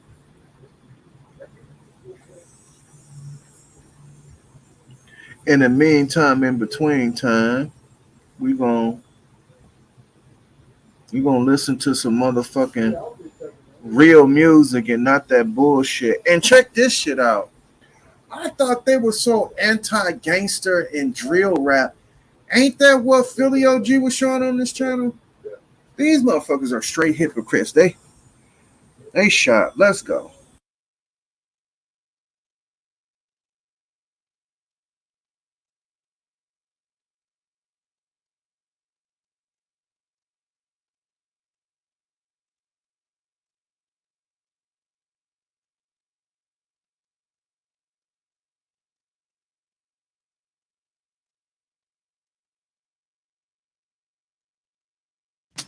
Yeah. Old school players to new school moves. Cats keep it jumping like kangaroos. But keep it on the Barbie when we try to lose. Say, I mean, goddamn it, they done changed the rules. Old school players to new school moves. Cats keep it jumping like kangaroos. But keep it on the Barbie when we try to lose. Say, I mean, goddamn it, they done changed the rules. The common denominator, the nigga numerator. Never know who the hater, niggas cater to your ego. I'm sorry, like Atari, the cousin to Calico. Fish in Puerto Rico, back on the street like Chico. The barge, he large and got a lack in the garage. Few parts here and there, I declare hard. My lord, one at Clark, one at Spellman. Both know each other and it's cool, you can tell when he step up in the party, women jump for joy. But all the wild niggas scheming, they gon' jump the boy for spitting all that bourgeois. My watch, my car, I'm a star. I'd rather be a comet, but rock.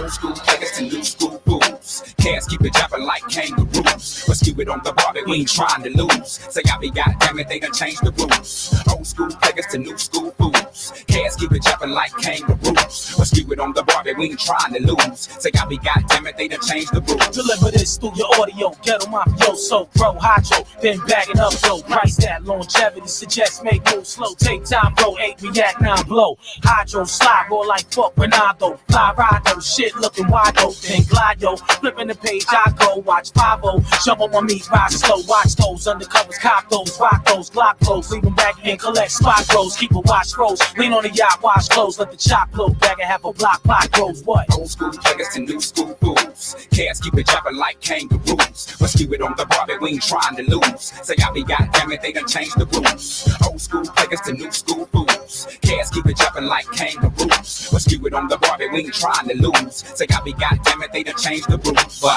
I bust raps like D-boys bust gas. Shit, we the type of people that don't bury the axe or the hatchet. Every time we see your lane, we snatch it. Ride around our hood, talking that dumb shit. Your cabbage is crap, like plumber's ass and summer's grass. I've been in the game for a minute. Seen some suckers like y'all passing, thinking you light skin. Alright then, little boy, why you cry? The Dungeon family gon' be here, nigga, so keep right. I gotta hit the source, I need my other half on mic because that southern play illicit Cali music was a classic, right? Call it party point indicator, they got my back. So we gon' keep on jamming and stabbing off in the track. I think it's time to bunch it, but buddy, we will be back and offender put some D's on the lag. Know that.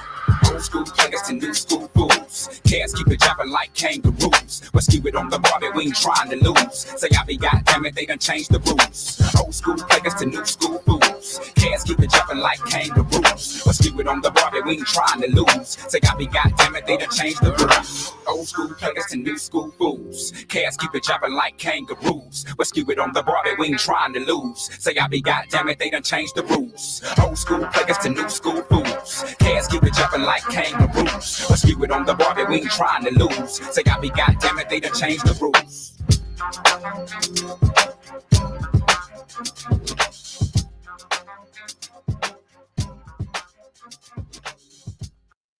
One I want.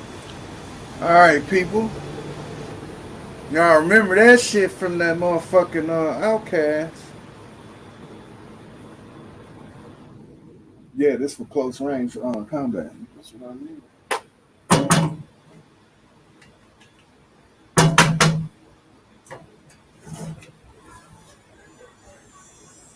Yeah. You know what I'm finna do? I'm finna open up these lines. Yep, I'm finna open up the panel.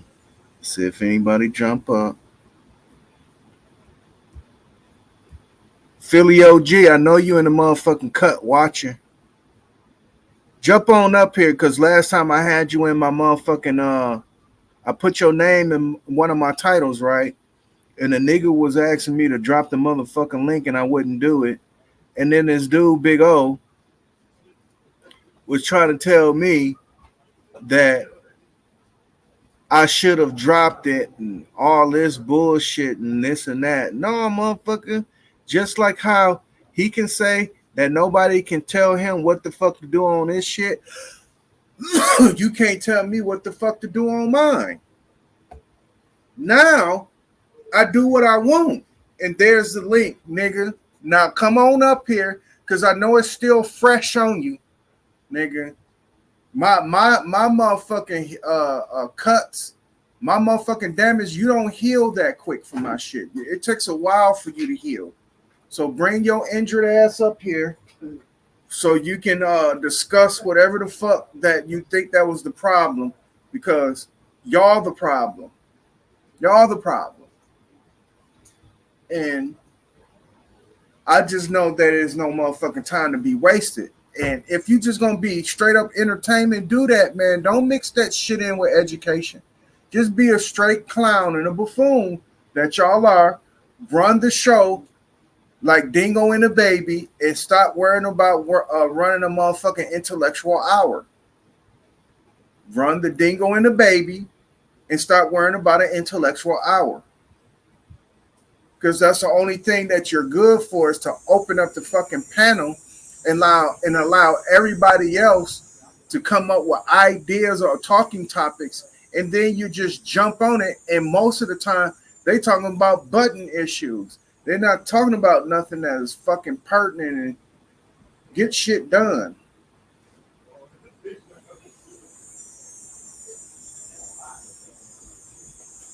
But yeah.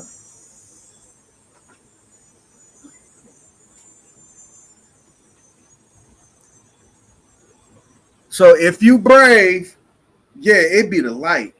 It'd be the light. Because when it's daylight outside, my shit, this camera is low resolution in terms of the darkness. That's terrible. But yeah.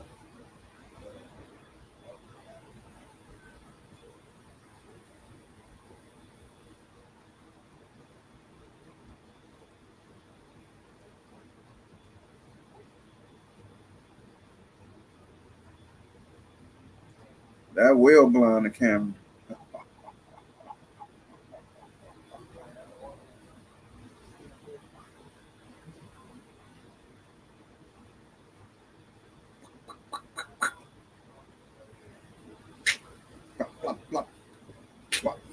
Ooh, wee. Damn. Yeah, I can't play that song. That song will fucking that song will trigger a motherfucking community violation, so I ain't gonna play that song. Wah, wah, wah. But I want to play that wah, wah, wah.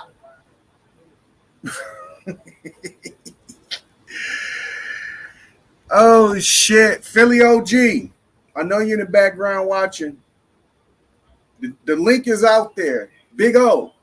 You probably flashed in and out, or you probably still mad for the fact that I didn't drop the link, so you think you can see some motherfucking drama on my shit.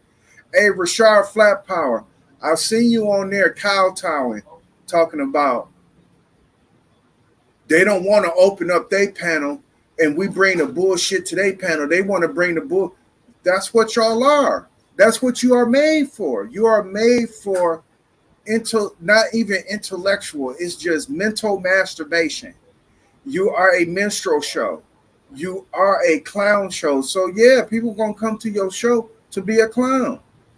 Unlike anybody else's other panels, it depends. It really does depend, right?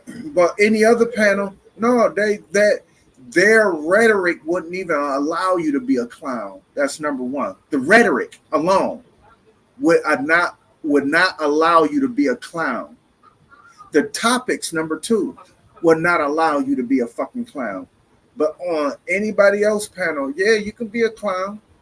Clown ass niggas. What's Red Squid famous saying? Meatball? Call them meatballs. What up, though?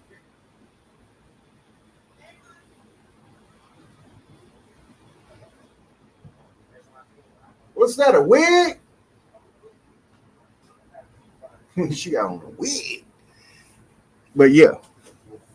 None of the motherfucking less.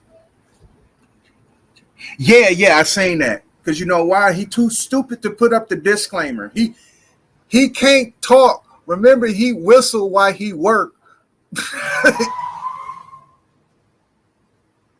And him whistling while he worked, you understand me? He forgot to put up the goddamn disclosure. Go to disclaimer for the. He started trying to say the shit. And this is another thing.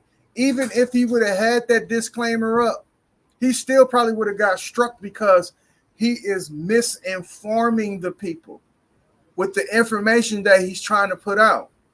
If he did not misform, trust me, he would never got struck. And he still could have made the same point he was making, except that he don't know how to commentate. He don't have no content. He have no context. He has none of that shit. He has no education. He's a dumb motherfucker. So in his attempt, it was a failed attempt in trying to disseminate information by using somebody else's shit. You see how that shit worked? See, I don't know if he learned from Sanchez. Sanchez do in his description, not the title, in his description, Philly OG. So when you strike up your channel, either you go to YouTube, but I know StreamYard got it where what you type in your title and what you type in your description will automatically go to your YouTube page, right? In your description, that's where Sanchez covers his ass, you dumbass motherfucker. So when you see him playing it and he ain't flashing a disclaimer across his screen, like this one, for instance, if you don't see this right here flashing across his screen, is because he got all that shit in his description. Go to all his shit and go to it. See, that's what I'm saying. I think niggas is just so lazy that I think they don't even go down to the description part. They just go straight for the title. And if it's clickbait, like he put globe versus this, globe versus that, or flat earth versus this, and flat earth versus that. Whenever he put that shit on, that's clickbait. And trust me, them niggas do not go beyond the title. But in his description, Philly OG, you dummy. He got everything he has to do to cover his ass. So when he's showing shit that don't belong to him, intellectual property that don't belong to him, he is safe to say that his channel won't get striked. And trust me, he is careful too in how he disseminates his information when it's coming from another party, so his channel won't get striked. Unlike you stupid motherfuckers, I heard you like, we only got 20 minutes on this one, and the next one is going to be another 20 minutes. 19. This is copyright fair use. That's the only thing what he said. I said, ooh, his shit going to get knocked the fuck off. And lo and behold, his shit get struck, nigga.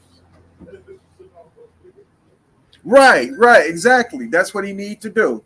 He need to turn that shit into a music promo channel. You hit the nail on the head, Weezy. And he need to turn that motherfucker to a music promo channel. That's what he needs to do. Any kind of promotion for music, Philly OG, he'll still get the same hits. I think he'll get even more. I think he would get even more hits. He just needs to leave the intellectual shit alone. Anytime he spews shit coming out of his mouth, he needs to stop that. Just stick to the shout outs because he's real good at that. My naga. He's real good at that shit. Stick to the shout outs and stick to just playing music and keep saying, that's my naga. That's my naga. He's good at that. But anything else, that nigga, man, is out of fucking order. He's out of fucking order. He's out of fucking order. But yeah, y'all see the link out there. Y'all see the link. Rashard, Flat, Power, Key, Norfolk, all you motherfuckers, Bobby, Knife, all you motherfuckers. See, y'all try to pay attention to me when I'm on y'all master's channel. And then what you think is that you think that your master can defeat my master. And you know he can't. Y'all know he can't. So what you do is play out of sight, out of mind. But I'm being straight up with y'all. I want to challenge y'all intellectually and see where y'all stand in terms of y'all rhetoric, especially Bobby, because he played like he know it. Like, now, if there was a such thing as a nigga knowing everything, that nigga act like he knows everything.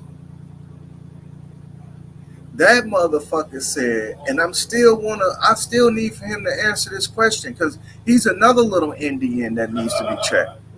Because there's way more than 9 little Indians, but I just put my title that. But Bobby, you said the industrial prison complex don't got shit to do with slavery versus immigration and deportation.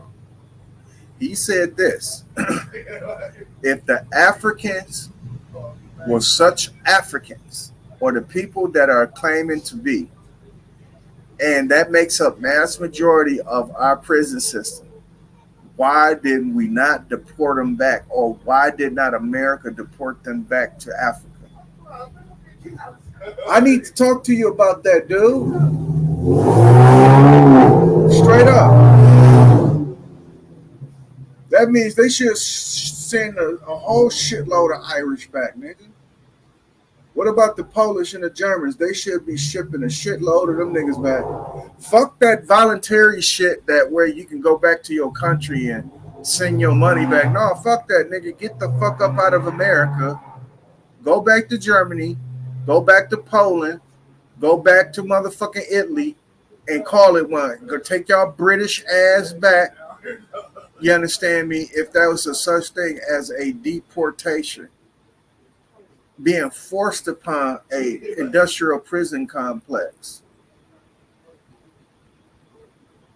Because if you thinking that they finna get rid of a free workforce because of your dumbass comment and your dumbass thinking, you'll be poor. You'll probably be just as poor as you are right now, even if you was forced the opportunity to become rich.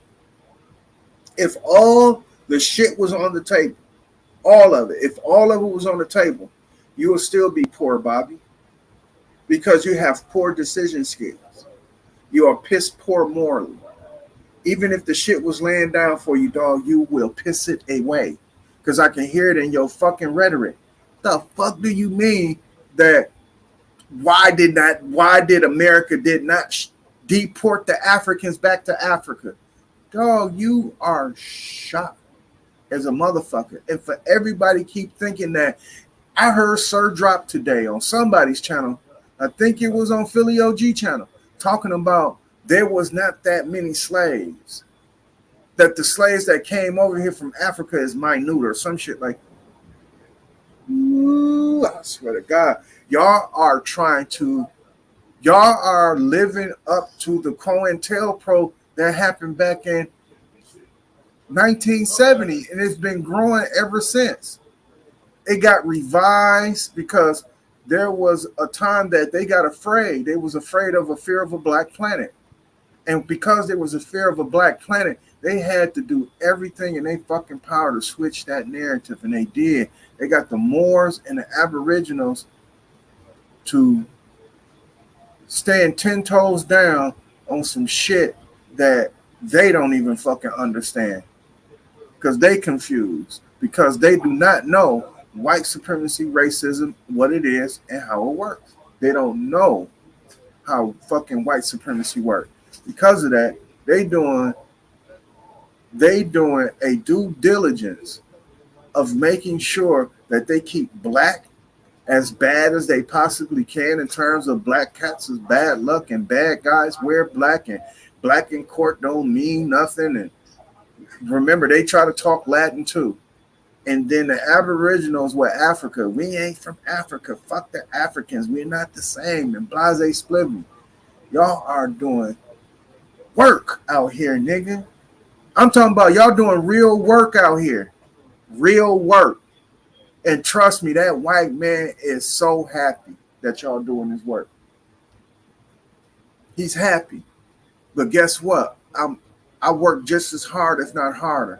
But here's the irony. You got to work twice as hard to get half of what I got. I'm going to say that again. And people, y'all can take the saying and use it. But with that being said, y'all niggas got to work twice as hard to get half of what I got. So, yeah, y'all hard at work. So am I. And with that, let's see who work is going to last. It's just like mounds versus pyramids. Let's see which one is going to last longer. The mound or the pyramid. And even if your people, great people, built pyramids and mounds, they know the difference between a mound and a pyramid. And they will admit that, oh, when we built the pyramids, they will last longer than the mounds we build. You dumbass niggas. All right. Hey. Do I want something? Hold on, y'all.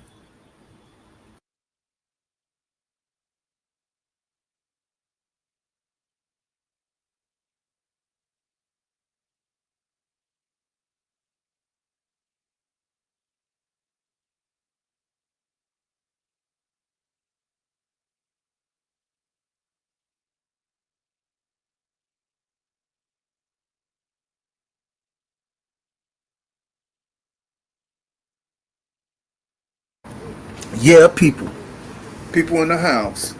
Let me give a shout out to my motherfucking chat room again. You understand me? We got Weezy 365 in the motherfucking building. Indian Exposed Investigation. I wonder who that is. Mind's Eye in the building. Knowledge Uprising. Motherfucking Copper Tone in the building. Nicholas Jones, Universal Inquirer. Calico Chris is in the building. Yeah, Nathan, House of Nathan, boom, I am. Thank you very much for showing up.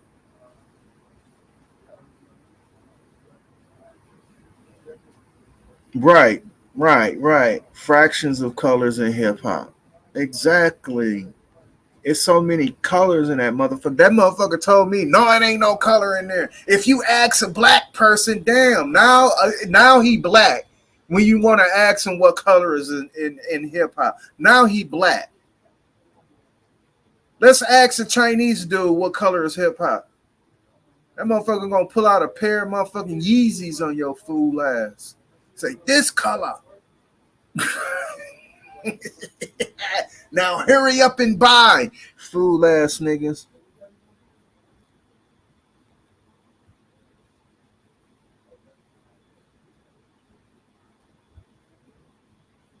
But yeah, hell yeah. That's what I do, man. I ask the hard questions. Now, if y'all seen Sanchez yesterday, what he was talking about was so easy, but he loves Madon. Have y'all noticed that? He loves arguing with Madon because you know why? Madon comes from a religious standpoint. And you know Sanchez comes from that same standpoint when he's trying to prove something scientifically. He'll try to prove it with religion. Fuck the theory of one day. Now check this out. This is what you call scientific experimentation from a theory. Scientific experimentation is that you're an athlete. I remember explaining this many, many times, but let's explain it again. You're an athlete, right? And you trying to accomplish running faster. We're going to say running faster. Keep it simple. All right, you do a 4.3 or whatever the fuck what they call that, quarter mile and fucking 5 seconds or some shit like that, right? You run that motherfucker fast. And you thinking to yourself, and also your coach is thinking, this is what they call a theory. I think you can run faster. Now, after asking that question, you have to answer it. Answering it is acting on the theory. If I think you can run faster, how can you run faster? How? More breath, stronger muscles, eating less, weighing you down, pulleys, you know, them rubber bands they put around them and shit. All that shit will allow you to run faster. So here we go, building apparatuses on the theory that you can run faster. Ankle weights in itself. You know them hand weights that the women be using when they be power walking and jogging and shit? That will help you run faster. Tennis shoes, lighter material. That will help you run faster. The theory is, I think you can run faster than what you're going. The theory is Michael Johnson at one time was the fastest man alive. Now it's Usain Bolt. Somebody's going to be faster than Usain Bolt, and I'll be motherfucking goddamn if that ain't built off a fucking theory. Y'all niggas better quit it. Y'all niggas better quit it. Y'all need to stop following Sanchez. Y'all need to stop following that dude. That dude is leading y'all straight to hell in a handbasket with nothing to offer the devil. It's like the devil gonna ask you what's in the handbasket besides you, motherfucker. Shit. Shit, man.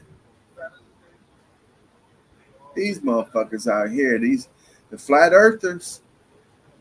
I mean the Sanchezians, because I'm not gonna put all flat earthers up under his umbrella, but it's almost safe to say because even in your way of being inquisitive, right?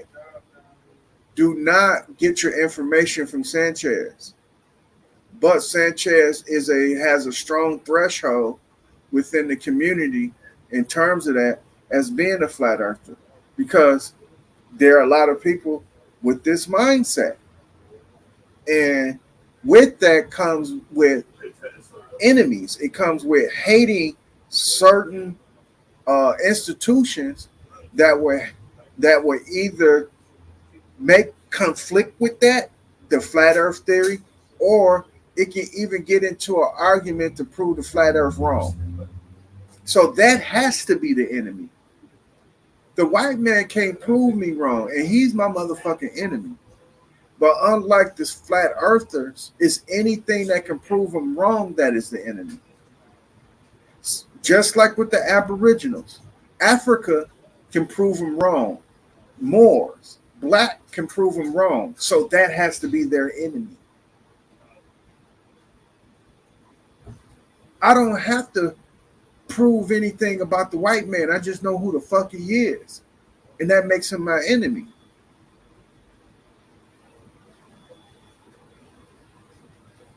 I don't have to prove shit in terms of who I know who the white man is. In terms of that. I'm using it as an umbrella just like how I'm using fucking flat earth. So if the shoe fits weird, if you get hit by this motherfucking car, you are going to yelp. But if you're safe across the street and if the shoe don't fit, then of course, don't wear it and you won't get hit by a car.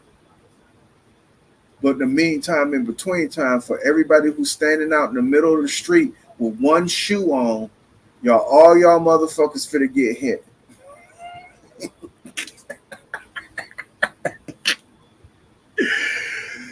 But to say the motherfucking least, man, this is the shit that people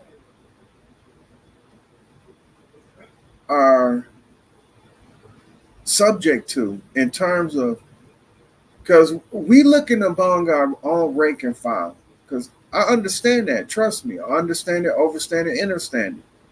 We are looking for someone within our rank and file that can speak for us, that can help lead us into what they consider prosperity. So here go Sanchez making his season look fair seeming so Philly OG. That's the reason why they smoke weed in front of you online, because they want to look fair seeming as if they in the same rank and file as everybody else. Philly OG. That's the reason why he show his woman and blend his food in front of y'all. He want to make it seem like he's a regular Joe Schmo. All right? That's the appeal that they try to give you. And in that appeal, this is where you are being misleaded. Because they are appealing to what you assume for your leader to be. You want your leader to be cool, just as cool as you, if not cooler. That's the reason why in the beginning, the whole entire, not the whole entire, but most of the diaspora, before people actually started doing their history and found out his name was Barry Santoro. But Barack Obama was loved and endeared by black folks because you know why? He walked with a limp like a pimp. He can talk slick and shit. He had a heavy dialect like he was from Chicago. And he was the senator down there like he was hanging in the hoods on the south side and shit like that. So he looked like he came from the rank and files. That's what the appeal that Sanchez gives, all these hoe ass niggas be giving. They give you that appeal as if they regular Joe Schmoes. Sister Bethy talking about hood, I'm hood. Every state in the United States do have a hood. maybe she is from that. But if you take her hood and place it here in Milwaukee, she'll be suburbs. If you take her hood, place it in Chicago, she'll be a suburb. If you take her hood and place it in like Fifth Ward or somewhere gutter as a motherfucker, her hood is suburbs. Sanchez never been to anybody's hood. And I think the reason why Philly OG is familiar with the hood because he smoked crack. Remember, he said his family owned farmland and land in Georgia when he was a kid. Right? Not taking nothing away from anybody who goes down south to go see their family, but lives up north. Right? Because we had it. We got best of the both worlds here in Milwaukee, back to Prescott, Arkansas. We got best of the both motherfucking worlds. And with that being said, I'm not taking that away from nobody. But when you try to make yourself seem fair, like you was raised in somebody's hood, nigga, no the fuck you ain't. Not the way you behaving like a motherfucking pussy.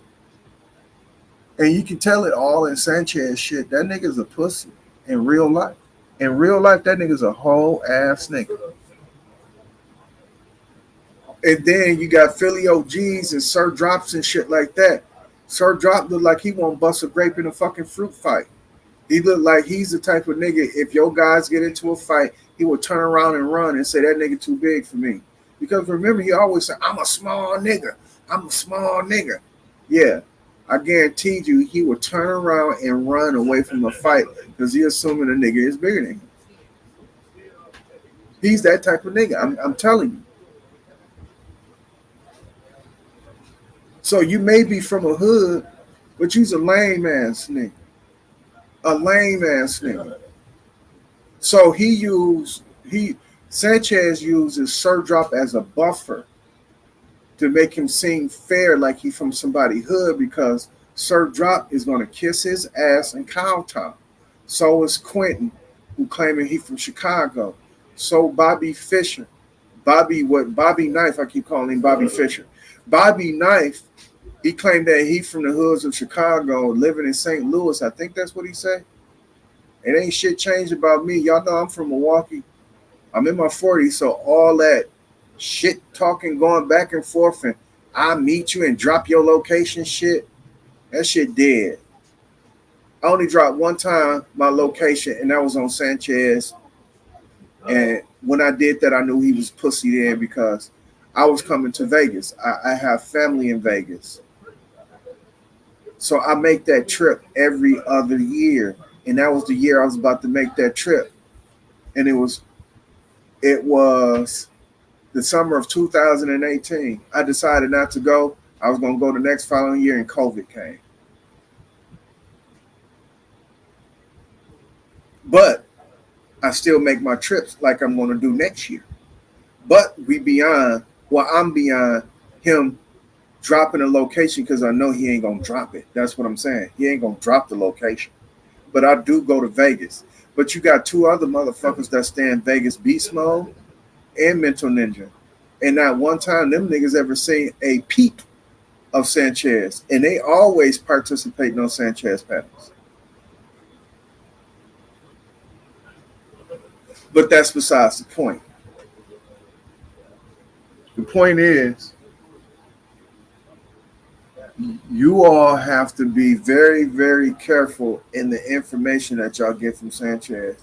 I'm not telling you to completely turn the water off with him, but y'all need to be careful on how y'all turn on the cold and hot water to get y'all some warm water going, because one spout is looser than the other.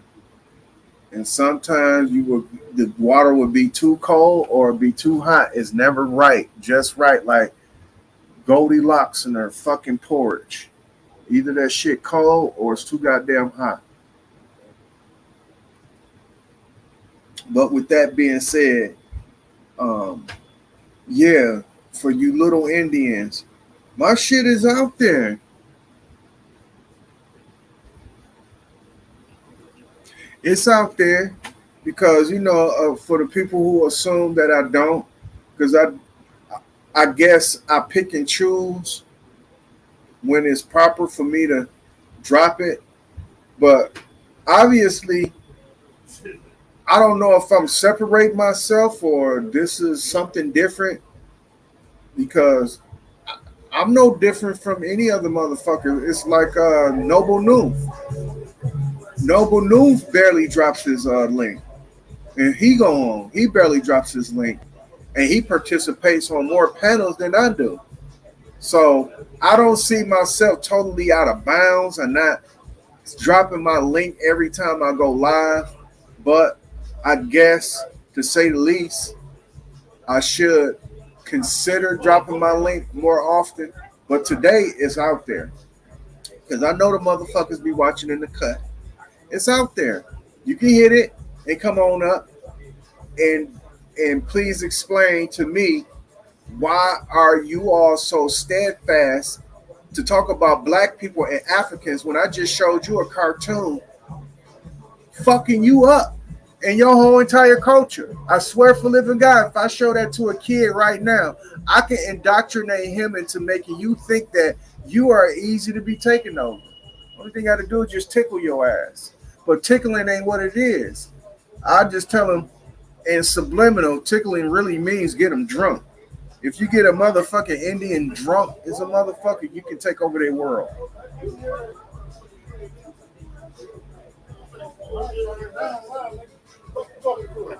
Okay, bro. Respect, brother. That's factory, man.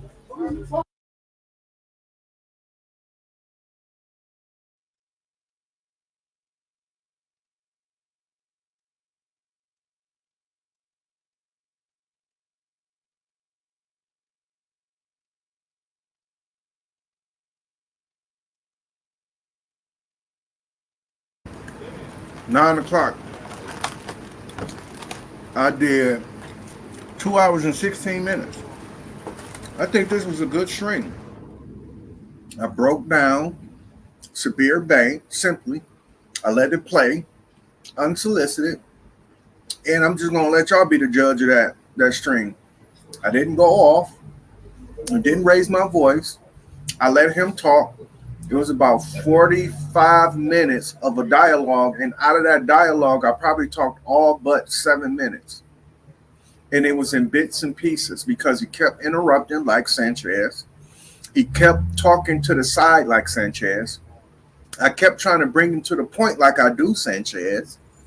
And I come to figure out that this etiquette that is displayed on YouTube, I see that it ain't far-fetched. It ain't far-fetched to say that whole ass niggas have the same practice. They got the same practice. And you can see Philly OG picking up that whole ass nigga practice. Because at first, he still don't got shit to say. But at first, he didn't have nothing to say in terms of what he thought was intellectual property or giving out good information. So what he would do, he will open his panel up like he do all the time to 1,000 motherfuckers. And what they would do, they would come up with the idea. And then he'll jump on. Now, more than ever, he finding himself stopping motherfuckers in the middle of their soliloquies just to say some shit that somebody else done said. But he finding himself talking more.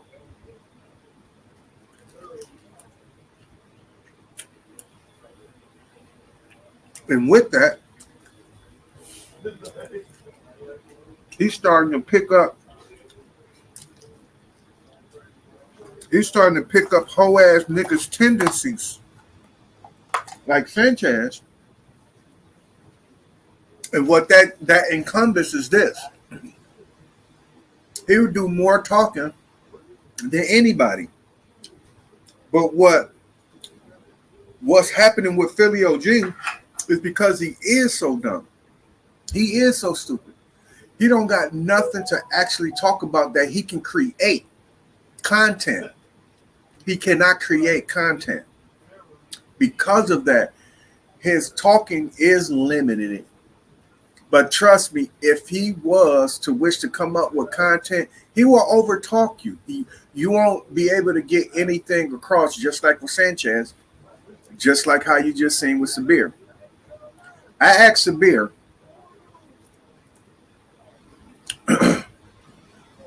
no, actually, I didn't ask him. I told him. Oh, my fault, man. My fault, man. Oh, shit. Hey, Philly OG, I was eating a piece of chicken. But nonetheless, I'm my fault, Weezy.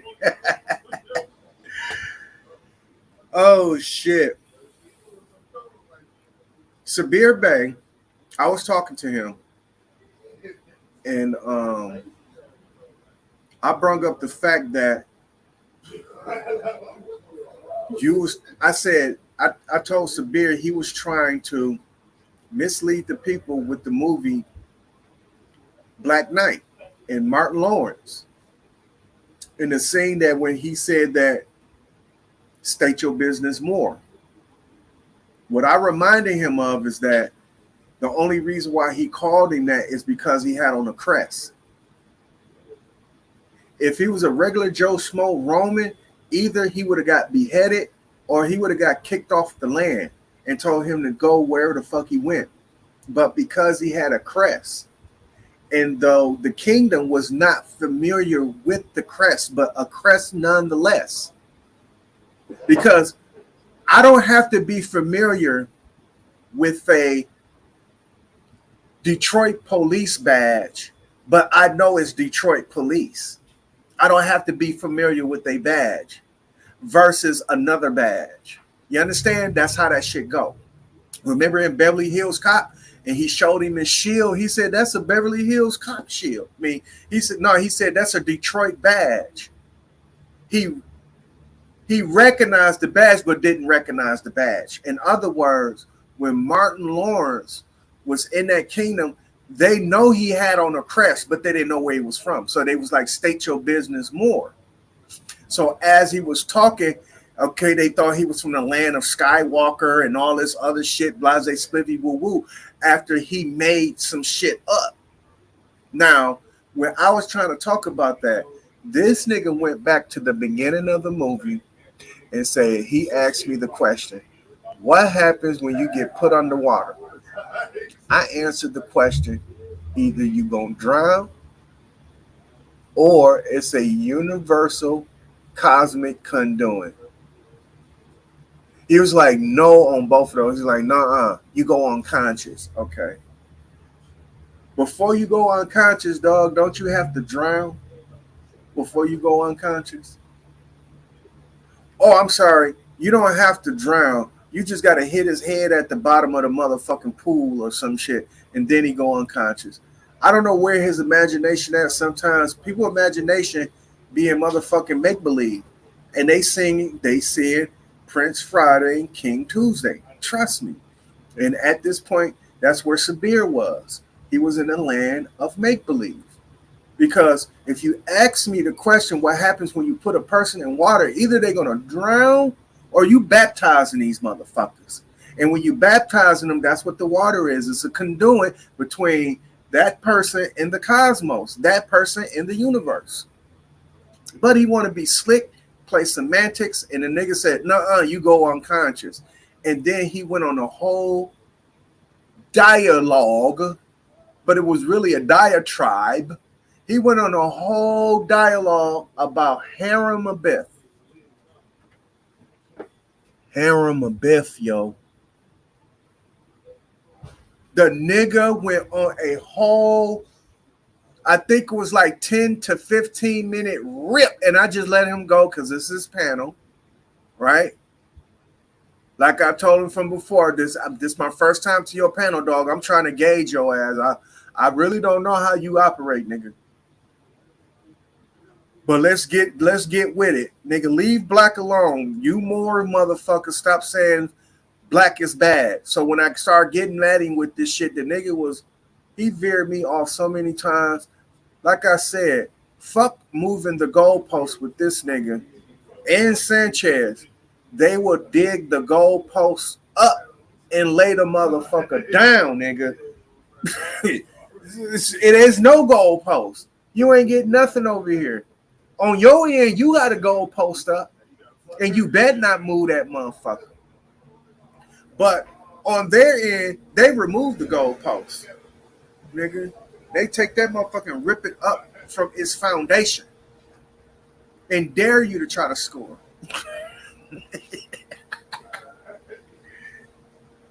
Yeah, but these motherfucking niggas are silly, dog. Straight the fuck on up.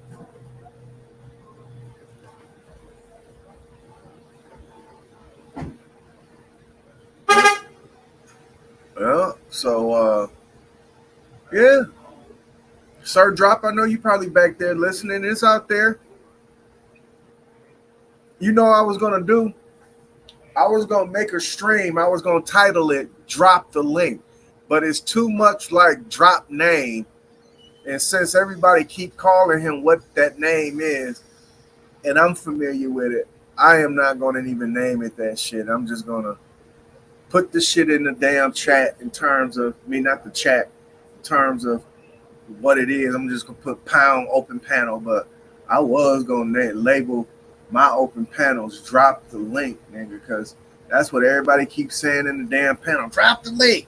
Drop the link. Like Philly OG. Philly OG was screaming, drop the link. Drop the link. And he still got a wrench. And I think this nigga did this shit. I think he unsubscribed and subscribed again. What kind of pussy shit is that? Either you gonna subscribe or unsubscribe, Philly. Either you gonna watch channel Didact or you not gonna watch channel Didact. She watch 0. She watched channel 0. But yeah, you know what I'm finna do? I'm finna go to this shit right here, though. And I'm finna play this shit right here. While I kind of sit back and enjoy this shit.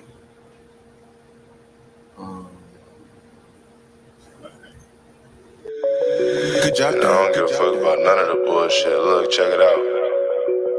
Let me talk my shit, nigga. What's happening? Ay. Spill orange juice on my coke white. Still send a 10-piece overnight.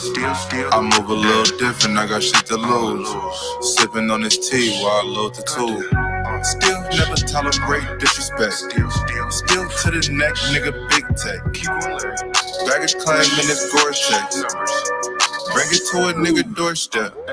It's holiday season, keep it with me. Gotta watch how you move, it can get tricky. I need a bitch from Detroit, fuck with me. Switching lanes with a lane, clocking pennies. Living like the fast way, nigga, why not? Nigga, why not? Nigga, why not? I like money cash way, nigga, why not? Nigga, why not? Nigga, why not? Living like the fast way, nigga, why not? Nigga, why not? Nigga, why not? I like money cash way, nigga, why not? Nigga, why not? Nigga, why not? Bitch, I'm working like a messenger. Found $100 in my letterman. With my palms itch, I gotta get real niggas make it out the trap and get rich. All I know is I'ma keep eating. 100K in the wall, move that Mona Lisa. Bought up my clip for no reason. I yawn twice, but it's no sleeping. The pussy good, but I don't need it. The only thing a bitch worth is a piece. Going crazy, back shots. Yeah, switched it up cause the beat dropped. 5,000 in both socks. In a Nissan, moving re-rock. They crash in the bucket, they don't want me on. Roly-poly on me, nigga, 20 strong. Flip the old school like a kid blow. Did the money green cause I need more. Living like the fast way, nigga, why not? Nigga, why not? Nigga, why not? I like money cash way, nigga, why not? Nigga, why not? Nigga, why not? Living like the fast way, nigga, why not? Nigga, why not? Nigga, why not? I like money cash way, nigga, why not? Nigga, why not? Nigga, why not? Nigga, why not?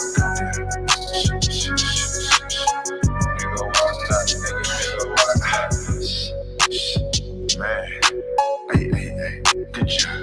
Numbers. Hey.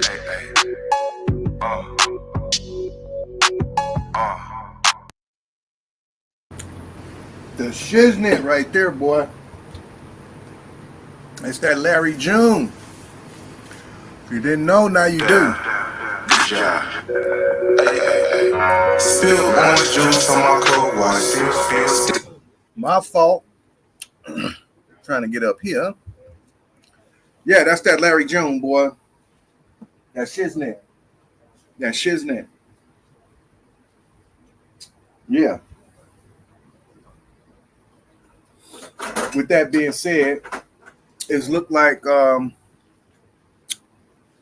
not going to show up.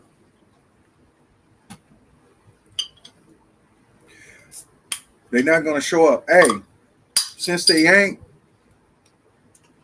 my next stream is going to be on mathematics. I'm going to show y'all some applied mathematics. That's it. Just some simple applied shit. Right? And watch these niggas give y'all some bullshit that y'all can't touch. Watch. Watch what I say. Watch what I say. But I greatly appreciate y'all. Trust me. For the people who watching, for the people who going to be watching, I'm talking about I am so greatly appreciative. Yeah. And be careful, y'all, when y'all write my chat room, because, you know, everybody who shows up don't write my chat room. You know that, right? Like, I think it's Universal Inquirer. You still yet to get a wrench on Philly OG channel.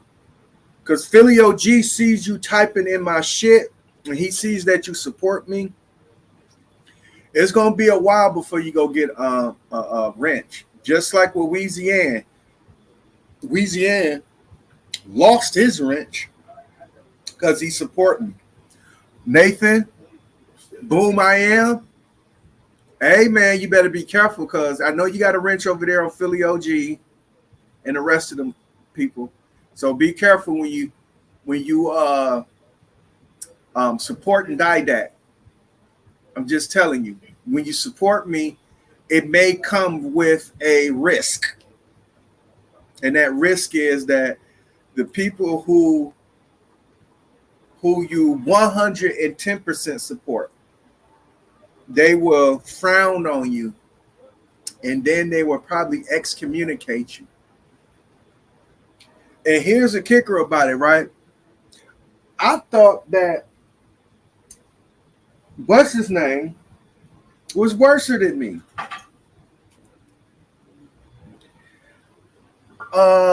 Coppertone, way worse than me, dog. Way worse.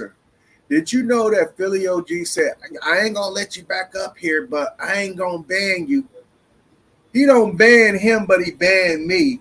And I think that Coppertone did way more damage than I could do.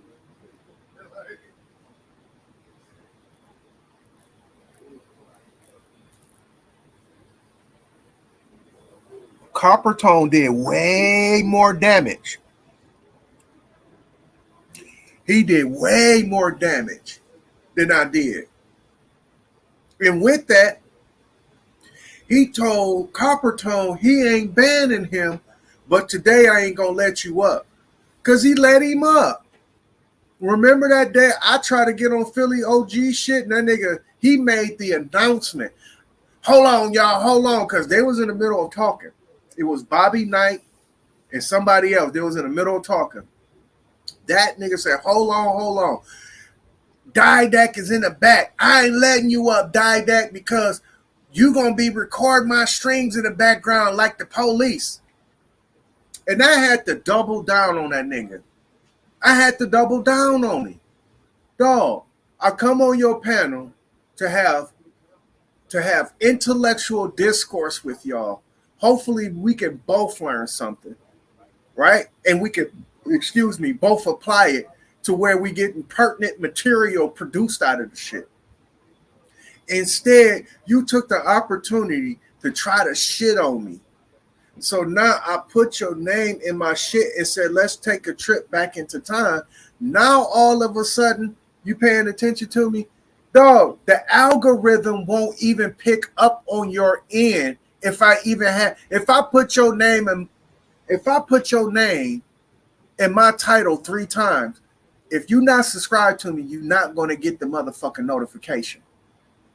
It's not going to tell you, Philly OG, oh, somebody got their name in your title. The fuck out of here.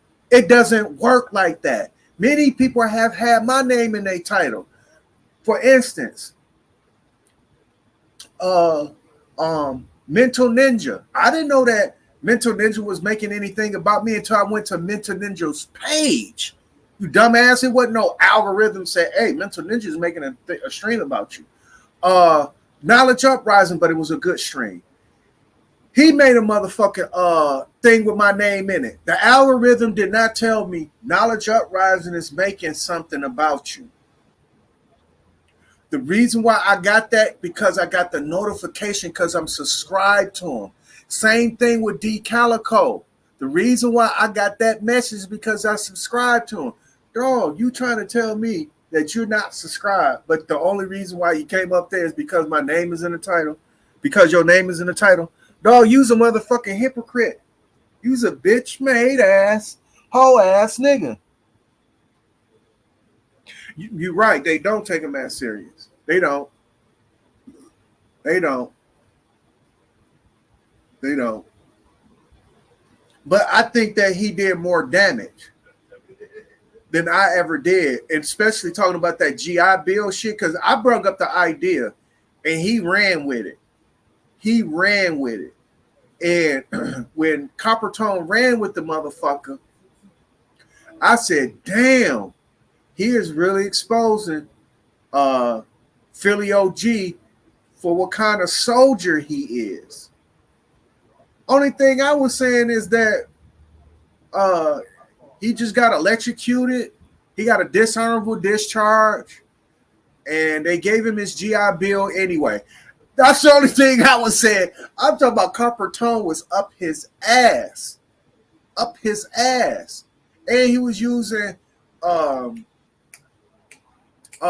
Few Good Men with Tom Cruise when he was saying, you can't handle the truth. That shit was hilarious. Hilarious. When he was having that, he was like, I deserve the truth. You can't handle the truth. Dude, that shit was funny as a motherfucker. You understand? So with that, I thought that Coppertone did way more damage than I did, but Philly OG is not going to allow me not even to chat on his shit.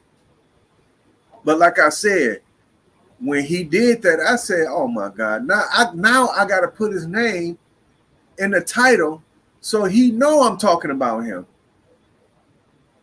So I put his name in the title. Rather, if it got back to him that somebody called him, right? Or somebody text him and said, Didac going live, he got your name in the title. Rather if he did that, or he got the motherfucking the bing. Rather if he got the bing or one of his cronies texting that Philly OG name is in the title, all of a sudden this old whole ass nigga pops up and he demanded me to drop the link. Fuck you, Philly. Fuck you. You can't tell me what to do on my motherfucking shit. Ain't that what all you hoe ass niggas be saying?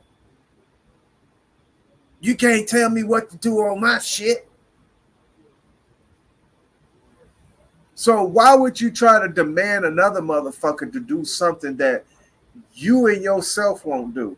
I thought self-respect demands respect, but these motherfuckers have no self-respect, period. So how can they even know what respect is, yet alone command it? But I have self-respect that demands respect, nigga. And with that, you ain't running shit over here. And then you got Big O in the background fucking cheerleading and trying to see if I was going to drop the link. So you want to see drama. Go to Philly OG channel. You know how Philly OG be saying, if you want to talk shit, go to your own channel. Go to Philly OG shit. You want to see drama. You want to see drama, go to the motherfuckers shit. You're not going to see drama here. You're going to see some intellectual sparring. You're going to see iron sharpening iron.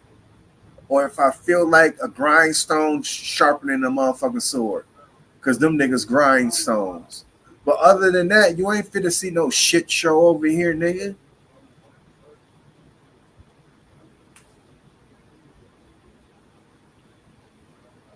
Peace and love, Roderick.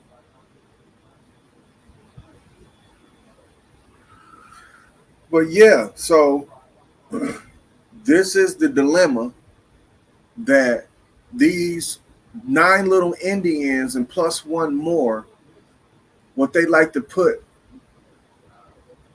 and this is the little Injun that could. They steadily putting black and Africa in bad lights when it was Africa and black saving your ass to the point where you're at right now in 2022 in order for you to even complain. Dog, do you know it was scholars who laid down their motherfucking life for you to even spew that you are Aboriginal? This one dude, Top Cat, was asking a question to some dude. He said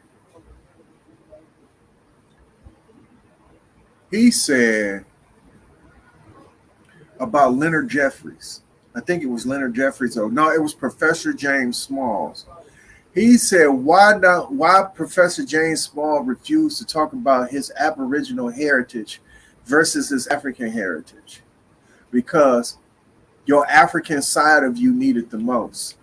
That's the reason why he talk about it, because you're not removed from your land as an Aboriginal. You stupid dumb fuck. Remember, I said this. Remember, Didac said this. How in the fuck can you remove a person from their culture if they still on their land? You nomadic ass nigga.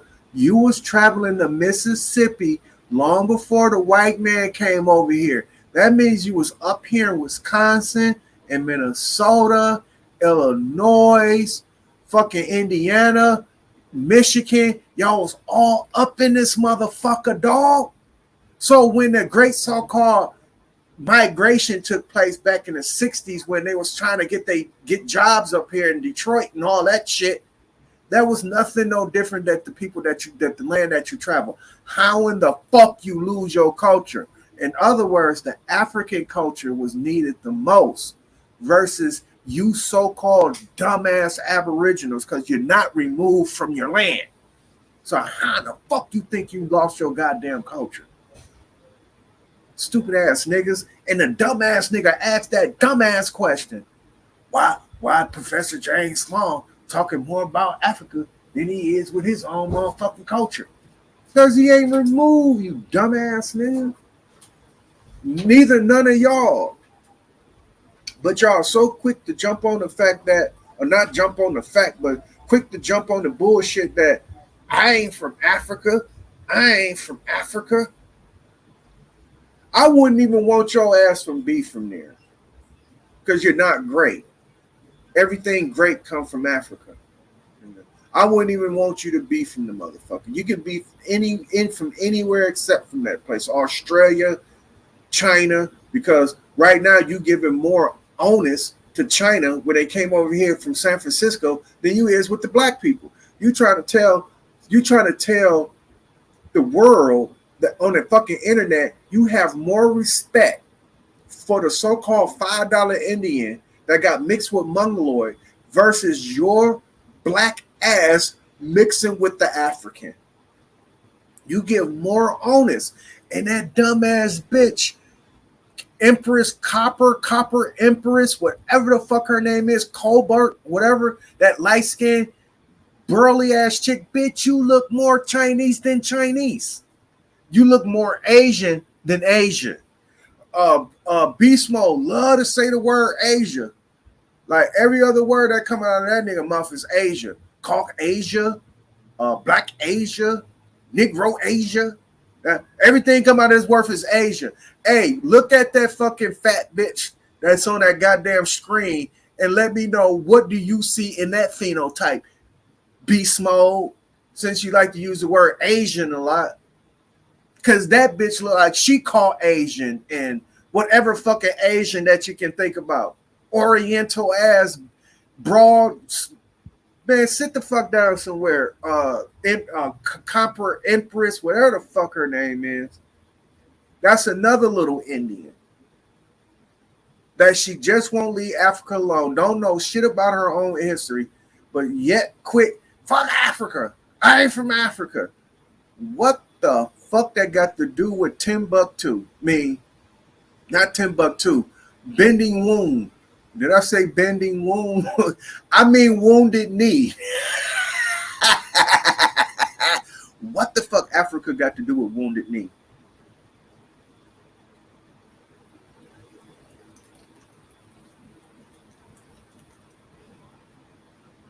I'll wait, you dumbass motherfuckers.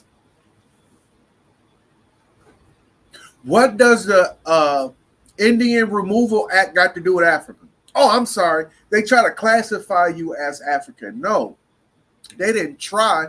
They did. And with that, they couldn't tell the fucking difference. Because when they brung us over here, you jumped our bones. We didn't jump your bones. You jumped our bones. You fucking aboriginals wanted to fuck the Mandingo, the big dick man. And Pocahontas was getting poked, nigga. And we was poking the shit out your motherfucking bitches, getting them pregnant and having beautiful motherfucking black children. Nigga, that's exactly what happened. And then what after that, y'all motherfuckers dropped whatever moccasin you had in your hand or dried out gourd to make a motherfucking maraca. You sat them motherfucking down and you picked up a combo. You sat down your weak ass drum that couldn't travel no further than 10 feet. You put that weak ass drum down and you picked up a drum. When you beat on it, you can hear that from motherfucker from here to Kansas, nigga.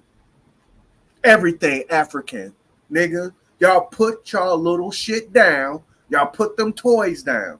Y'all stop building mounds and start building pyramids. Because you know why? The African was here, nigga. Before then, y'all wasn't doing shit. Y'all born arrow gang was weak. Y'all bow and arrow gang was weak. Little ass arrows, little ass bows. Until we showed you how the proper way to hunt. And all this shit is in history, nigga. But what you want to do, you want to deny it. And what you want to do, you want to misappropriate it. You want to try to say, no, this was us all the time. It was no Africans over here. Dog, do you know how silly you sound? You know, I mean, even to the white anthropologists, they don't want to give no onus, absolutely no onus to Africa and their greatness, but they have no other choice. And with that choice, though, they do diligence to try to whitewash the shit. And then in their attempt to whitewash it, they will allow the Uncle Ruckuses of the world to go ahead and propagate what they assume what history is. Because I'd be motherfucking goddamn The white man can't talk about Africa bad. They tried to, the savages and all that bullshit.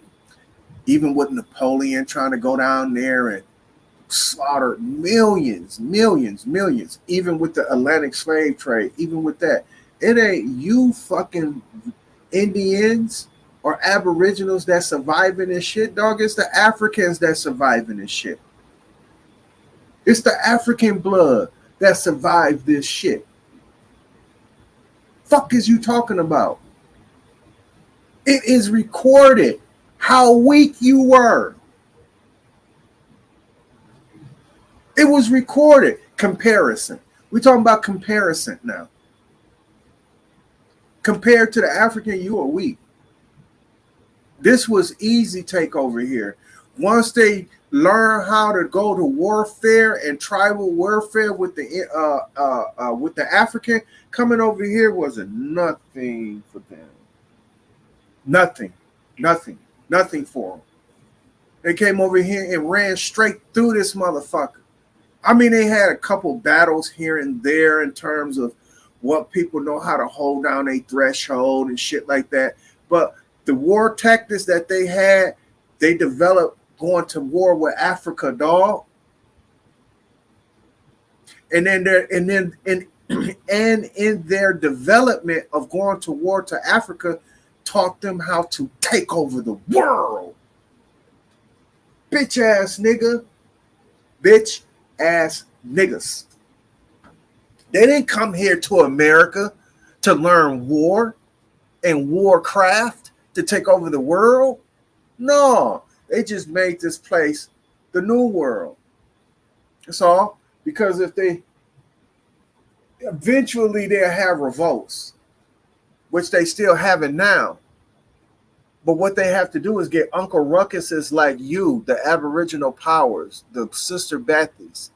They have to get them in power in order for them to vicariously live through. But the white man was in trouble in Africa. It was the Kwaswazis. Did I say that name right? Them fucking Moors that was helping the Frenchmen conquer South Africa. It was them. It wasn't the French. Same thing with Shaka Zulu. All that was not possible without the help of the Moors. I'm going to say that again. None of this shit, the ports that they had to ship the Africans off the coast, the taking over the inlands in terms of Zimbabwe, Tanzania, Mozambique, all the motherfucking South African countries, that was the doing of the Moors. Period. It's all the sellout niggas who is willing to sell out they fucking tribesmen. Give them ins and outs on how to defeat in guerrilla warfare. That was the Moors who sold out them tribes and sold us out. They learned tactics, dog, and they took that shit and brought it to America and slaughtered y'all fucking Aboriginals. Slaughtered you motherfuckers. And what I mean by slaughter, I mean, of course you're going to go back and forth. The first wave of battle is going to be fought tooth and nail. But it's strategies to this.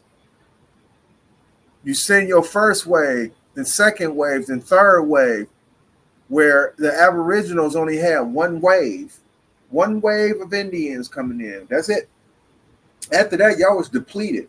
Y'all were done. Nigga, the motherfucking Englishmen came in, they muskets, and made y'all drink alcohol. Fucked y'all all up. Just like with motherfucking Injun Joe, nigga.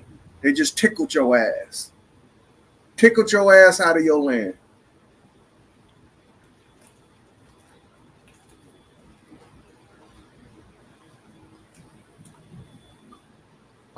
I am really enjoying this string.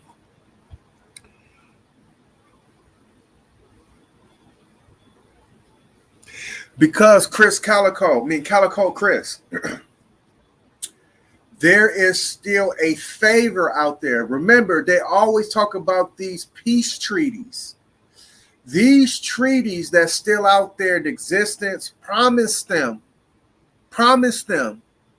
prosperity once it flips.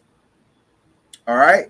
Or, to say the least, even if they grab a threshold, which is in Turkey, the Turkeys, the Syrians, I can't say their names, Syria, Turkey, even in Palestine, a little bit of Palestine,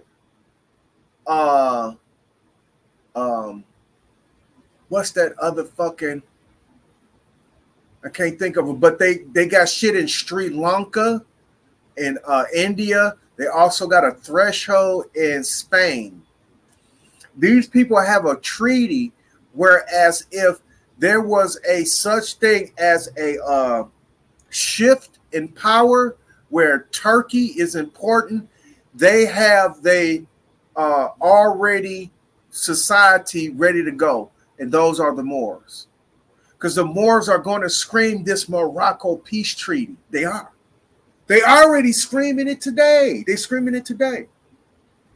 They claiming a nationality as Moroccan, right? PNF, he's a prime example of this. Calico Chris. Listen to PNF. He's a prime example. He's a displaced and lost brother. But listen to him, because he talks about the Moroccan Empire really being here. So, to answer your question, why do Moors want to be Moors if they screw Africa over? Is because once that power comes into play, they feel like they are safe because they have on these fezzes. These fezzes are uniforms around the world to distinguish between who's the sellout nigga and who's the motherfucking nigga not to trust. What up, though? Yep. Who's the nigga who not to trust and the nigga who to trust. And the people they going to trust are the fez wearing Moors. So, and all in a nutshell, to answer your question, that's the reason why Moors want to be that. Is because the treaties that exist out there promise them all kind of shit for fucking their people over. In the meantime, in between time, they get, I tell you what, they get crumbs off the table while we get crumbs on the floor. I'm going to say that again. I'm going to say it slow. Moors get crumbs off the table, whereas we, as regular Joe Schmoes, we got to get our crumbs off the floor. Because they receiving crumbs. But they hoping one day that the master will leave them the whole entire meal on the table. But he ain't going to do that. He's not going to do that. But it is promised to them, though.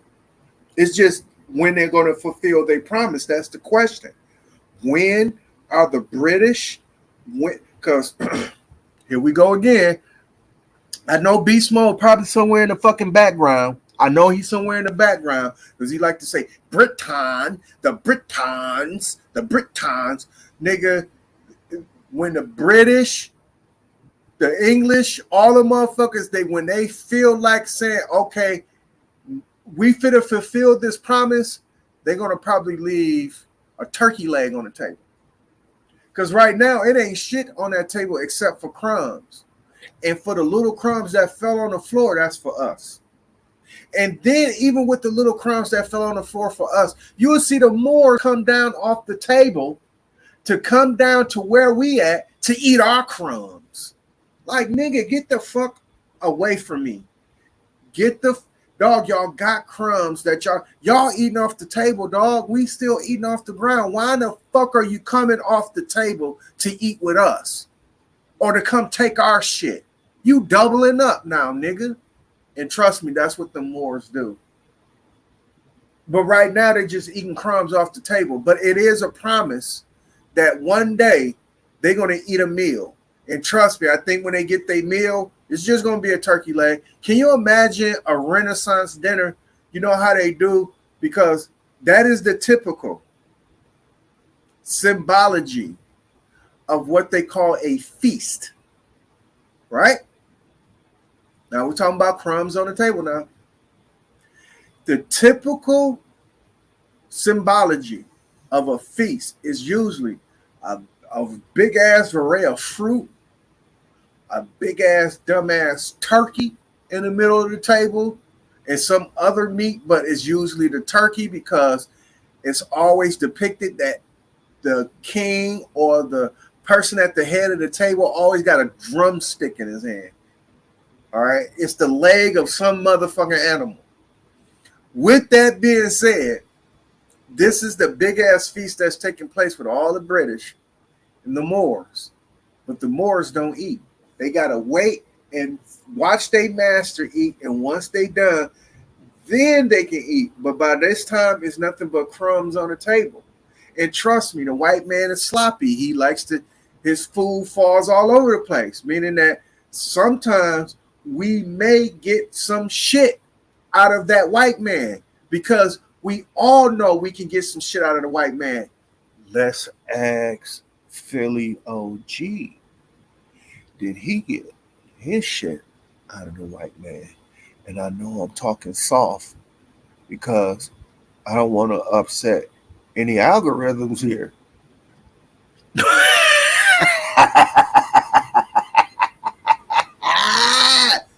But let's ask OG, did he get shit out of the white man? In other words, they so sloppy when they eat, the shit falls on the floor too. And sometimes we would get shit more than the crumbs on the motherfucking table that fell on the floor. So we found ourselves putting bits and pieces together so we can form a meal. And here come these whole ass Moors coming off the table. This that John Wick shit. This John Wick shit, you know, over the table and under the table. This that John Wick shit, but none the motherfucking less. You see these Moors come off the fucking table to come to the floor to eat with us. It ain't to eat with us to break bread. It's to eat with us to double up on their meals. Not only if we as a people in a diaspora got our shit together as Africans, as blacks, do you know these Moors and Aboriginals will come off that table and they'll come and join us and eat and think that they finna drink and eat merry. No, nigga, take your ass back up to that table. Wait on that white man to give you your motherfucking meal. In the meantime, they sloppy.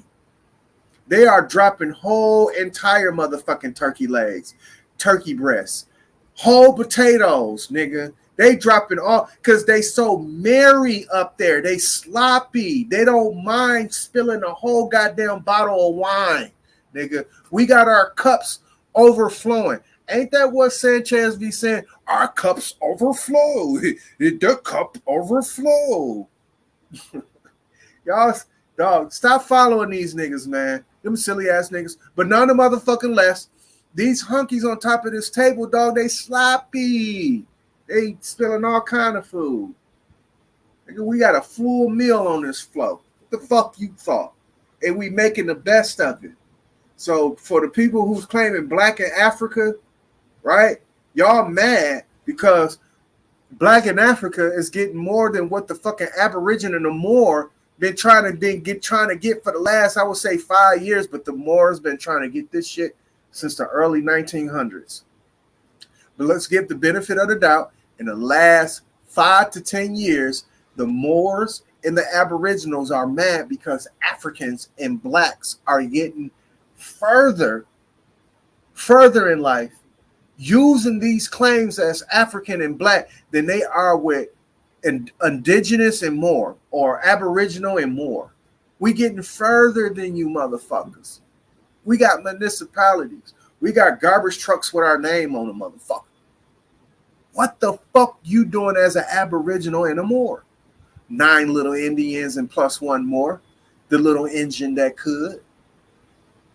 What the fuck are you doing? Do you run any municipalities in the United States of America? And I'm going to show you a black man that runs a municipality here in Milwaukee, Wisconsin. Period, nigga. You want your garbage dump, nigga. You got a contract with him. He'll come pick your garbage up and take the shit to the dumpster. Nigga, anybody can do it, but he's professional. Garbage trucks, nigga. I'm talking about real garbage trucks.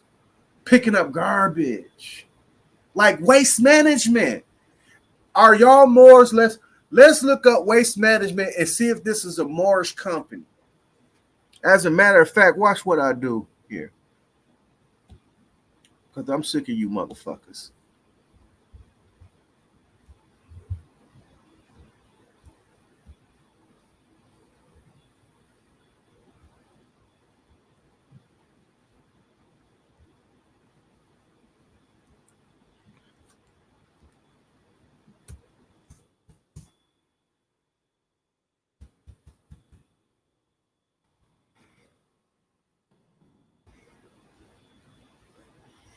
All right.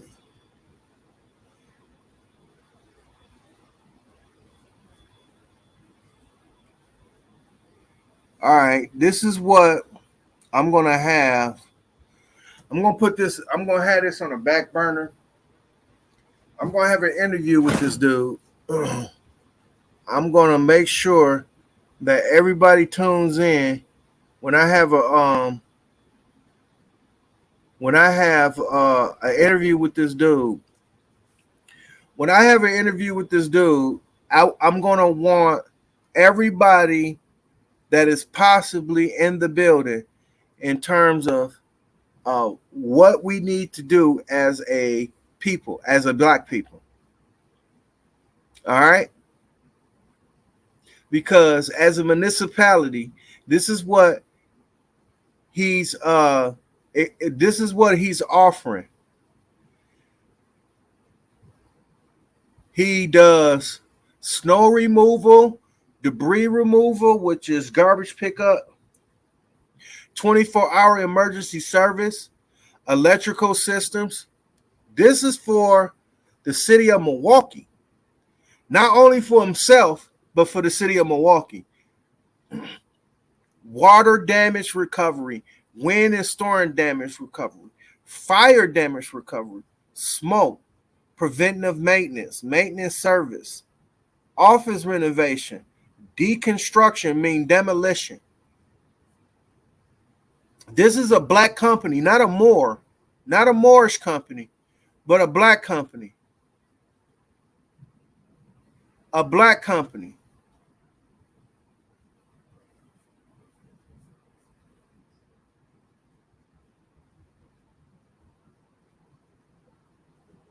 This is a black company. You understand me? Contact us. Look at that. Real information. 2130 West Clybourne Street, Milwaukee, Wisconsin, 53233. Phone number 414-264-3000. You can call them motherfuckers tomorrow, nigga. And a receptionist is going to pick up and tell you T.L. Reese Construction. And you can ask them, what services do you render? And they're going to ask you, on what capacity do you want your service? Do you want private service or do you want public municipality service? Because he provides both public and private. And here's the kicker about it. Hey, B Smoke, because I know your dumbass is in the background probably listening to this shit. Hey, B Smoke, what do you offer, dog? What do you offer? Because I can have a face-to-face with this dude tomorrow, considering the fact he's in my same city, right? But this shit can carry over to New York. Because His business is across the country. In other words, is national. He got national business. He does business in Texas. He does business in New York. He does business in Gary, Indiana. So it's just not here in Milwaukee. I can hook you up with a job, but he ain't in Vegas though. I would say you would have to travel. You're gonna have to go. The closest place for you to go will be Texas. He can get you a job down there if you really need one. Under the black though. It ain't under no more shit. But you as an individual, you can mark on your application all day that you're golden, you're copper, whatever the fuck. And he will honor it. But when he filed his paperwork, you stupid, dumb nigga, when he files his paperwork, his 1099, his insurance shit, he marking your stupid ass as black. You stupid motherfucker. He marking you as black. Not what you put on your application. You can do that all day. You better hope most motherfucking employers will fucking even as you contracting with him, he will honor that. Just say if you was an independent contractor, he has a big job, right? Just say if your company specializes in window framing, he honors your contract. When he files his insurance, he ain't gonna file it under Golden. You are. You gonna file yourself under Golden. You better hope this country respects you, because the country is gonna respect black and how T.L. Reese construct this shit. So when you are getting bonuses, when you are getting tax incentives and all that shit, it's under the black guys, not the Moorish guys, because the Moorish guys cannot get you nothing. Because they don't have nothing. They have no municipalities. They don't have nothing doing business with the city, state, yet alone the fucking federal government. Or the Aboriginals. And I would say, I would try to give the benefit to the Aboriginals. Like I was watching Top Cat, the legendary Top Cat today. This nigga was vexing the shit out of them with some simple ass shit, right? And then Top Cat get everybody on his panel to name off their tribe. And it was some funny names that were going off in terms of what kind of tribe they was a part of. I heard Wichita and Tomahawk and Blackfoot. And I just heard some of everything. Right? Are you an independent contractor under that tribe and America is respecting you? Cool, because this is what America will do, just to siphon your ass. They will federally recognize you. Let's see if you can do business, though, with the rest of the world. And right now, they can't do business with the rest of the world. The only way they can do business with the rest of the world, if they're black and they African. Other than that, they ain't get no business done. As an individual, they can claim whatever the fuck they want to. Just like Soulja Boy. He can claim whatever the fuck he want to. But when it comes down to doing his taxes, when it comes down for him paying his employees, if he even got any, when it comes down for him to run it, even an effective business from California to New York or wherever the fuck I think he's from Atlanta, Georgia. From Atlanta, Georgia to California, where he live at now, 9 times out of 10, everybody he doing business with is black or African. The way they identify with themselves. I'm gonna say African. I'm saying African strongly because y'all assume to say African American, but I'm saying African strongly. And with that being said, do you know when they do business? This is what they do in business under the guise. Either black or African American. Soulja Boy can call it whatever the fuck he want to call himself. When you doing business internationally and nationally, you are recognized one or two things: African American or black. Other than that, you can scream Moor Science Temple shit. You can scream this Aboriginal shit. You can scream it. You can even show your allegiance and say, "Listen, white man, I'm a part of you, white man.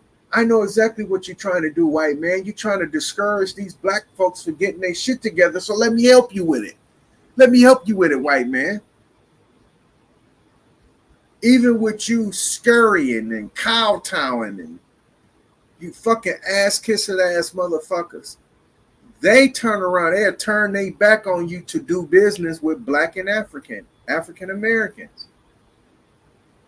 It's not a coincidence nor consequence why that white man spilled so much food off the table. Have anybody went somewhere like Old Country Buffet? What's the new one? OK Corral, that's what I call it. I call it OK Corral. It's something else, but it got corral in it though. But OK Corral, Ponderosa, Old Country Buffets. Have you ever been to these restaurants before?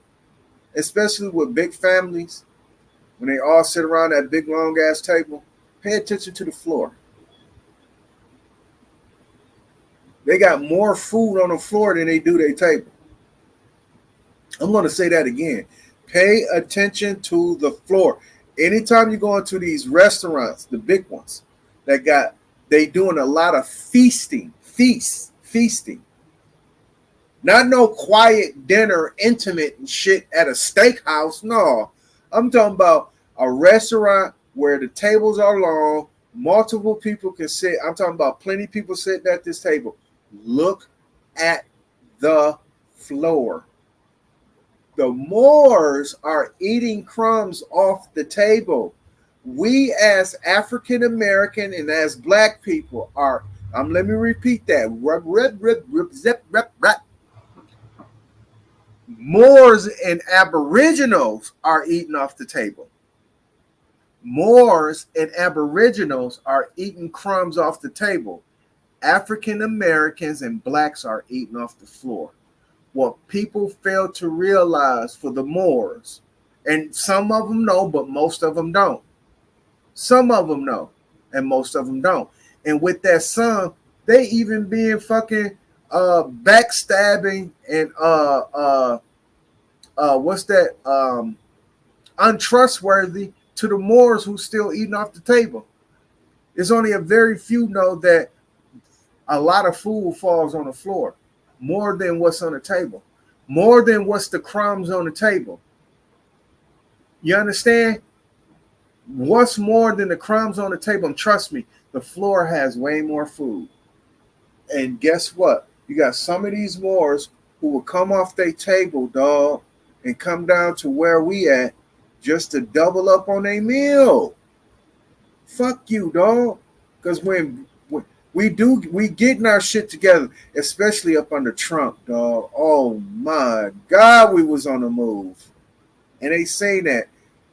And they love that Joe Biden got in office. The Aboriginals and the Moors. Dude, do you know during that election season, that kind of drew a line in the sand that was visible? Because at first, what they say, hold on for a minute. I got to sneeze.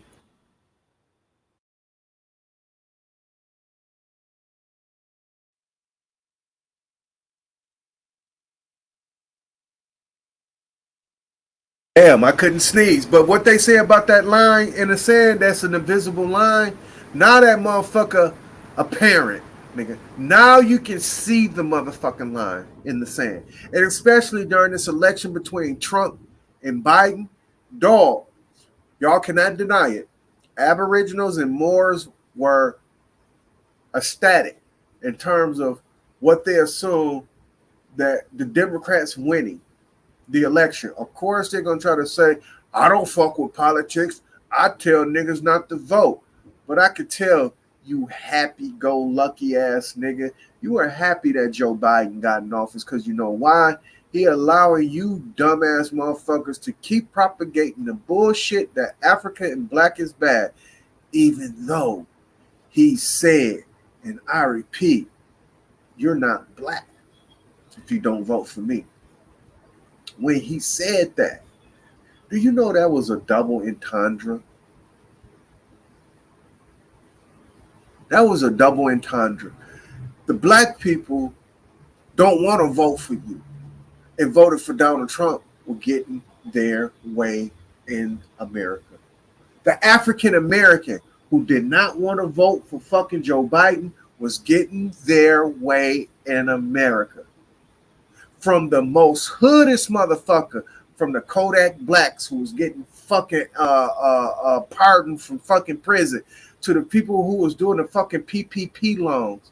Dog, if Trump was in office, he would have never ever went after these people, dude. He would have never went after them. He would have said, have y'all money because I like my fish squirming. When I'm about to fuck you in your ass, like Damon, he was about to fuck Money Mike in his ass. He like his fish squirming. So, of course, he going to let you get up and get your money. But guess what you can do with that money? Grab that nigga by the motherfucking pussy. You could have grabbing Trump by the pussy, or you could have grabbing the fucking White House by the pussy. But you know what you did? You vote against your own best interests. Getting back to the feast. Anybody who ever went to old country buffets and shit like that, you know when you pay attention, it's more food on the floor than it is the table. Us African Americans and blacks, we on the floor. And we making meals out of this shit, nigga. And guess what Trump did? He invited us up. He invited the African American and the black to the table. Because we know a lot of food falls on the floor. We're going to teach these niggas etiquette on how to eat. Chew your food 32 times. Keep your elbows off the table, nigga. Put that napkin on your motherfucking lap. Eat with a fork, nigga. Spoons is made for fucking liquid. Forks is made for solids. You stupid motherfucker. We would teach them etiquette at the table. But you got Moors and Aboriginals who's not teaching these white folks etiquette. Guess what they doing? They blaming the motherfuckers on the goddamn floor for eating. They blaming African Americans and blacks for eating. Don't get mad at the fucking African, especially the first generation removed from. They came over here on a visa and came up on you niggas. They came up on you niggas, and now it's so much of an utterance and a compromising. Now you got Tariq Nasheed sounding like a fucking Aboriginal. Tariq Nasheed has been compromised a long time ago. So Big Ab Power, BAP, if they would call themselves Black American Princess or Black Aboriginal Power or Big Aboriginal Power, yeah, go ahead and claim Tariq Nasheed. That nigga been compromised years ago, nigga. Nobody really don't claim him what they consider Foundation Black America, even if he made that shit up himself, because that's what the fuck he did. He made that shit up. Even with that being made up, nigga, you got kicked off your own throne, because that's what can happen with a whole ass nigga who's trying to lead a charge of something that is real. You will get pushed off your own shit, nigga. And that's exactly what's happening. So now he finding himself trying to fucking agree with fucking Aboriginal shit. Fuck out of here, nigga. Like I said, Donald Trump invited us to the table. And the Moors, who it's hard to tell the difference between them and who we are, was saying, oh, y'all shouldn't invite them to the table. Them motherfuckers there, they blase splivvy. You know you can't give black folks nothing.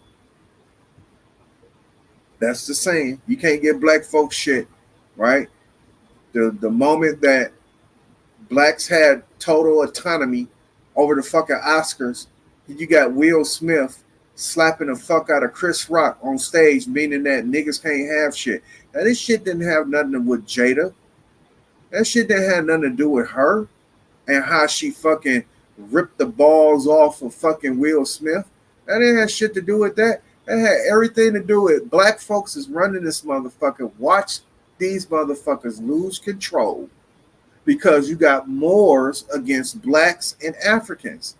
The dude who stepped on the stage was a Moor, Will Smith. He slapped a black man in the face just to fuck the shit up, just to fuck it up. All the hard work that blacks and African Americans put in. Here come Will Smith, the Moor.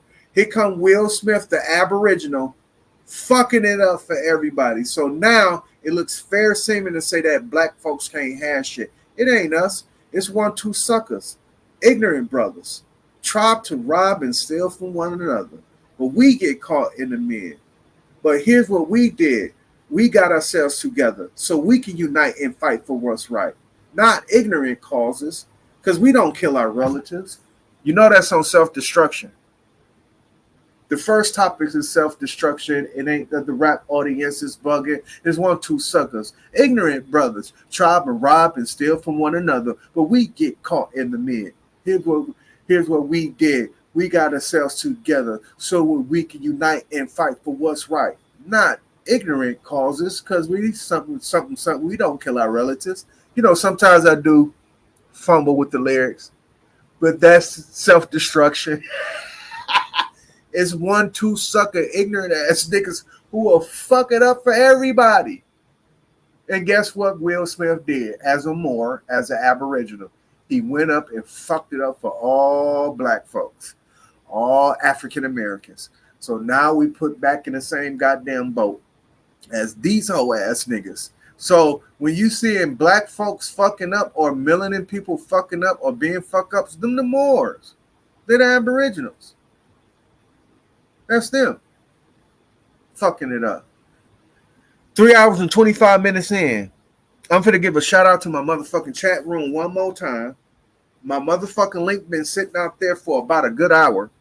And as y'all can see, nobody is not coming up. Not that I don't want nobody that adores me not to come up, but you know who I want to come up. You know who I want to come up. Because the one thing I don't want to do is preach to the choir. That's one thing I don't want to do is preach to the choir.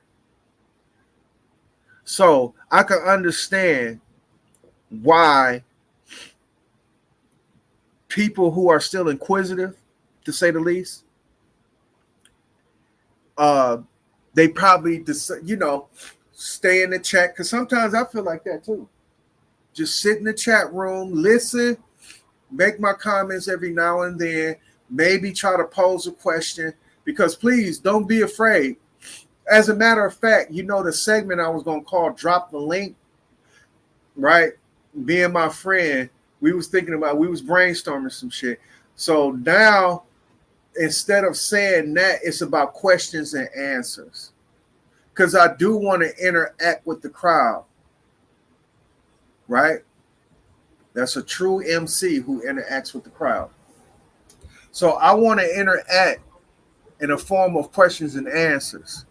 And with that, people shouldn't be afraid to hit my chat, but people who been watching me from the beginning, right? And for the people who know me, they know that I would rather not have kowtowing.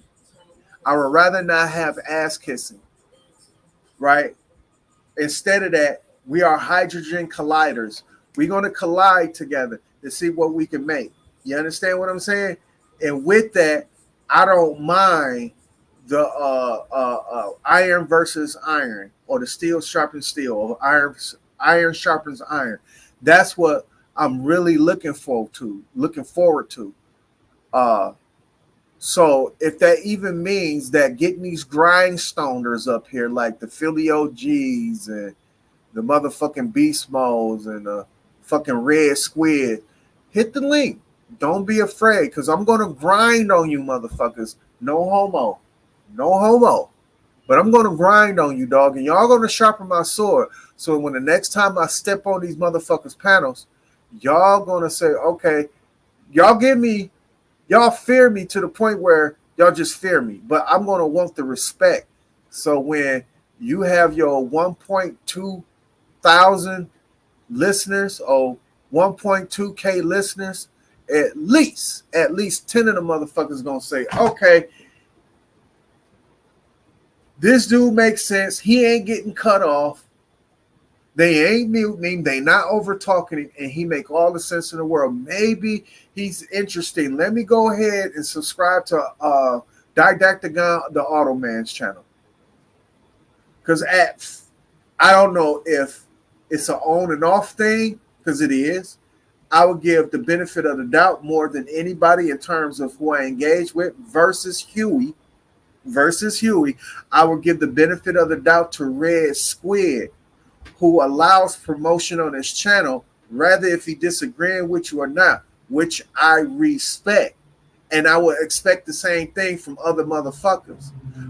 But Red Squid, of course, is not afraid, because in the end, he's showing grace that will keep his subscription or grow it even more. Hold on.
Long story short, you say don't trust him more.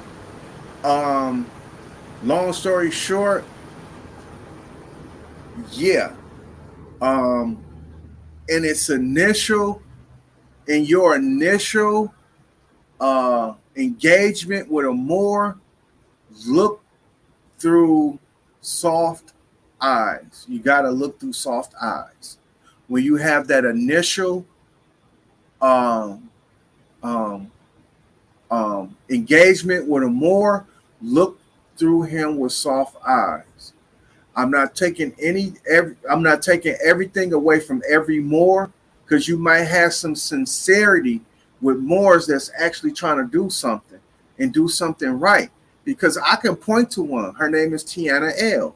I can point to her, right? She's trying to do it right in terms of what she know as Moorish or Moors or Moor science temples or Moor science, to say the least. Right?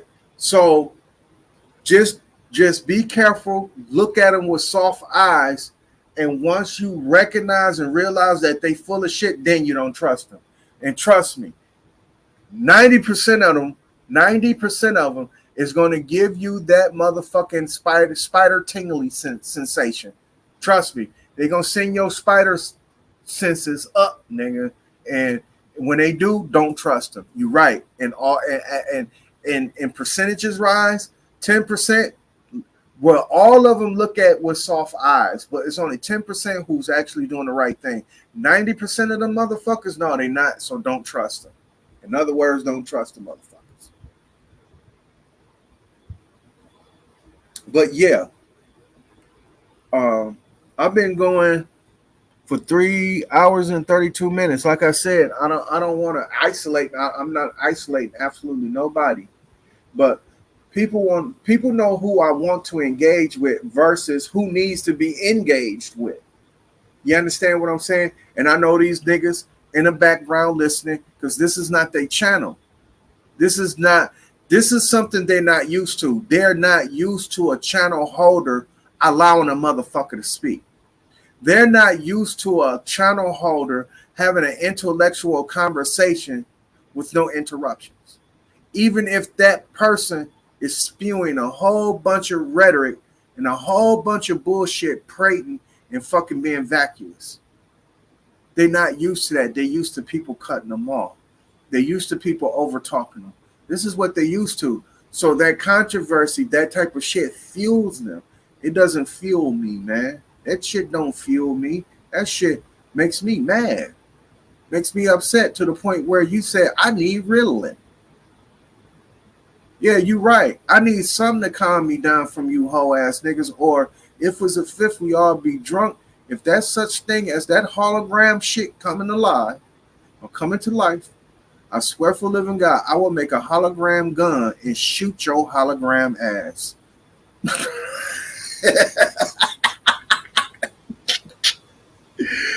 Shit.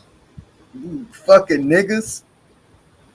But with that being said, I am so grateful that y'all showed up. So let me give a shout out. My motherfucking chat room again. Weezian365. I know it's Weezan. I be saying Weezian. That name, it reminds me of the fucking producer. Indians Exposed Investigation. What a hell of a name. Mind's Eye. Knowledge Uprising. Tinfoil, the meta media. You understand me? Nicholas Jones, Universal Inquirer. Did I say his name already? No. Universal Inquirer. Caligo Chris. House of Nathan. Boom, I am. Like I said, brother, be careful. You over here. I'm not trying to get you striked or anything, but I'm just letting people see that I have support. I have a support. And with that, Philly OG, whatever you do, don't take this nigga's wrench. Don't take his wrench. Don't knock him off the chat. He's here to support Didac because I think Didac is saying some pertinent shit. With that being said, did I say Universal Inquirer? If I didn't, I'm saying it again because he was typing the most. With that being said, Roderick Jakes. Again, Calico Chris because he's typing the most. Nicholas Jones. Interesting. I just bet it's interesting. Oh, yeah. Very, very interesting. What did he say about? He said OG channel got strike. Yeah. We went over that. Yeah. I seen that shit. He was playing shit without disclosures. Right? He don't got the shit in his description box. He thought he just could play some other people's intellectual property without the algorithm picking it up and striking his dumb ass. You dumbass motherfucker. But with that being said, thank y'all for showing up. I am for to hit y'all with one more hit. Right? I'm going to hit y'all with one more hit. Right? I went over some pertinent information in terms of I can have an interview with this guy tomorrow if I wanted to, just to show you that black folks can control municipalities. We can do shit for our city in terms of our neighborhood and get paid for it from the city. We can get paid from the city. That means it's coming out of y'all taxpayers' dollars. You understand what I'm saying? And with that being said, what greater way to have your tax dollars to go to a black company to come pick your fucking garbage up? What other way that you would want it? Taxpaying money for ambulance. What if it was a black company? They come picking your ass up. I think it's one city who's trying to practice that, and I would say Atlanta, but even in Atlanta, they are in complete control of their municipalities. But that's where we need to be at. And what I ask is, where the fuck is the Moor's garbage trucks? Where are the Moor police officers? Better yet, just give me an ambulance with a red ambulance with a green 5-point star on the side. But in the meantime, in between time, I'm finna play this song. I'm finna play this song just to piss y'all motherfuckers off. All you flat earthers, I'm finna play this song to piss you fuckers off. And I'm finna go ahead and end it with this. I am a space cadet, the geek that's real.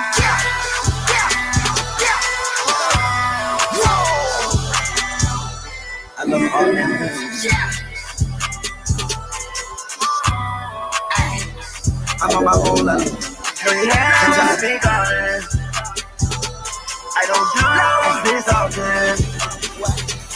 I'm not used to solid. I'm just used to cake. This shit bionicle. This shit bionicle. Ay. I'm at the tip of your top of my pinnacle. I'm at the I'm underwater like I'm swimming tentacles. I'm with the way, yeah. She sucking on mine and watch how I finish her. I put up and take her. It got a little kick too. I put out the 40. It got a little kick too. I cut out my water. That gun is like 6'2". And if you been defeated, you know she gon' leak you. We can probably go have your trying to get licked too. I saw outer space. I'm up a mountain and sticks too. If we aim at your body, I swear we won't miss you.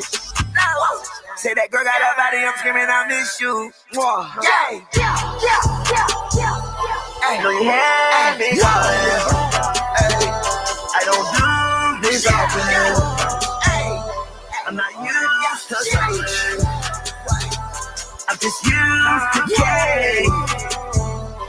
No, you have me calling. I don't do this often. I'm not used to solid. I'm just used to cake. I'm up the X view. Yeah. What is that? I don't know. Think it's a sex pill. It's a sex.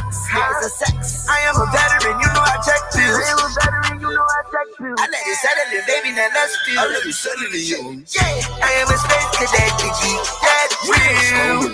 I am so high right now. I can't even feel. You get 100 racks complete that trail. I was broke before. Don't like how it feels. I am a space cadet, the geek that real. I am so high right now, I can't even feel. You get 100 racks, complete that trail. I was broke before, don't like how it feels.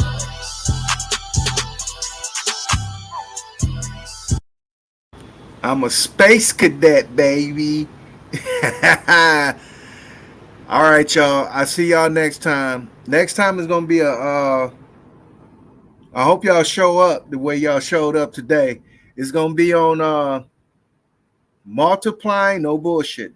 I'm not bullshitting. Multiplying, dividing, adding, and subtracting mixed numbers. I'm gonna show y'all how to do that shit real simple. And I'm going to show you where every day in life where you have to apply it, whether if you think you're not doing it or doing it. And with that, I'll see y'all next time.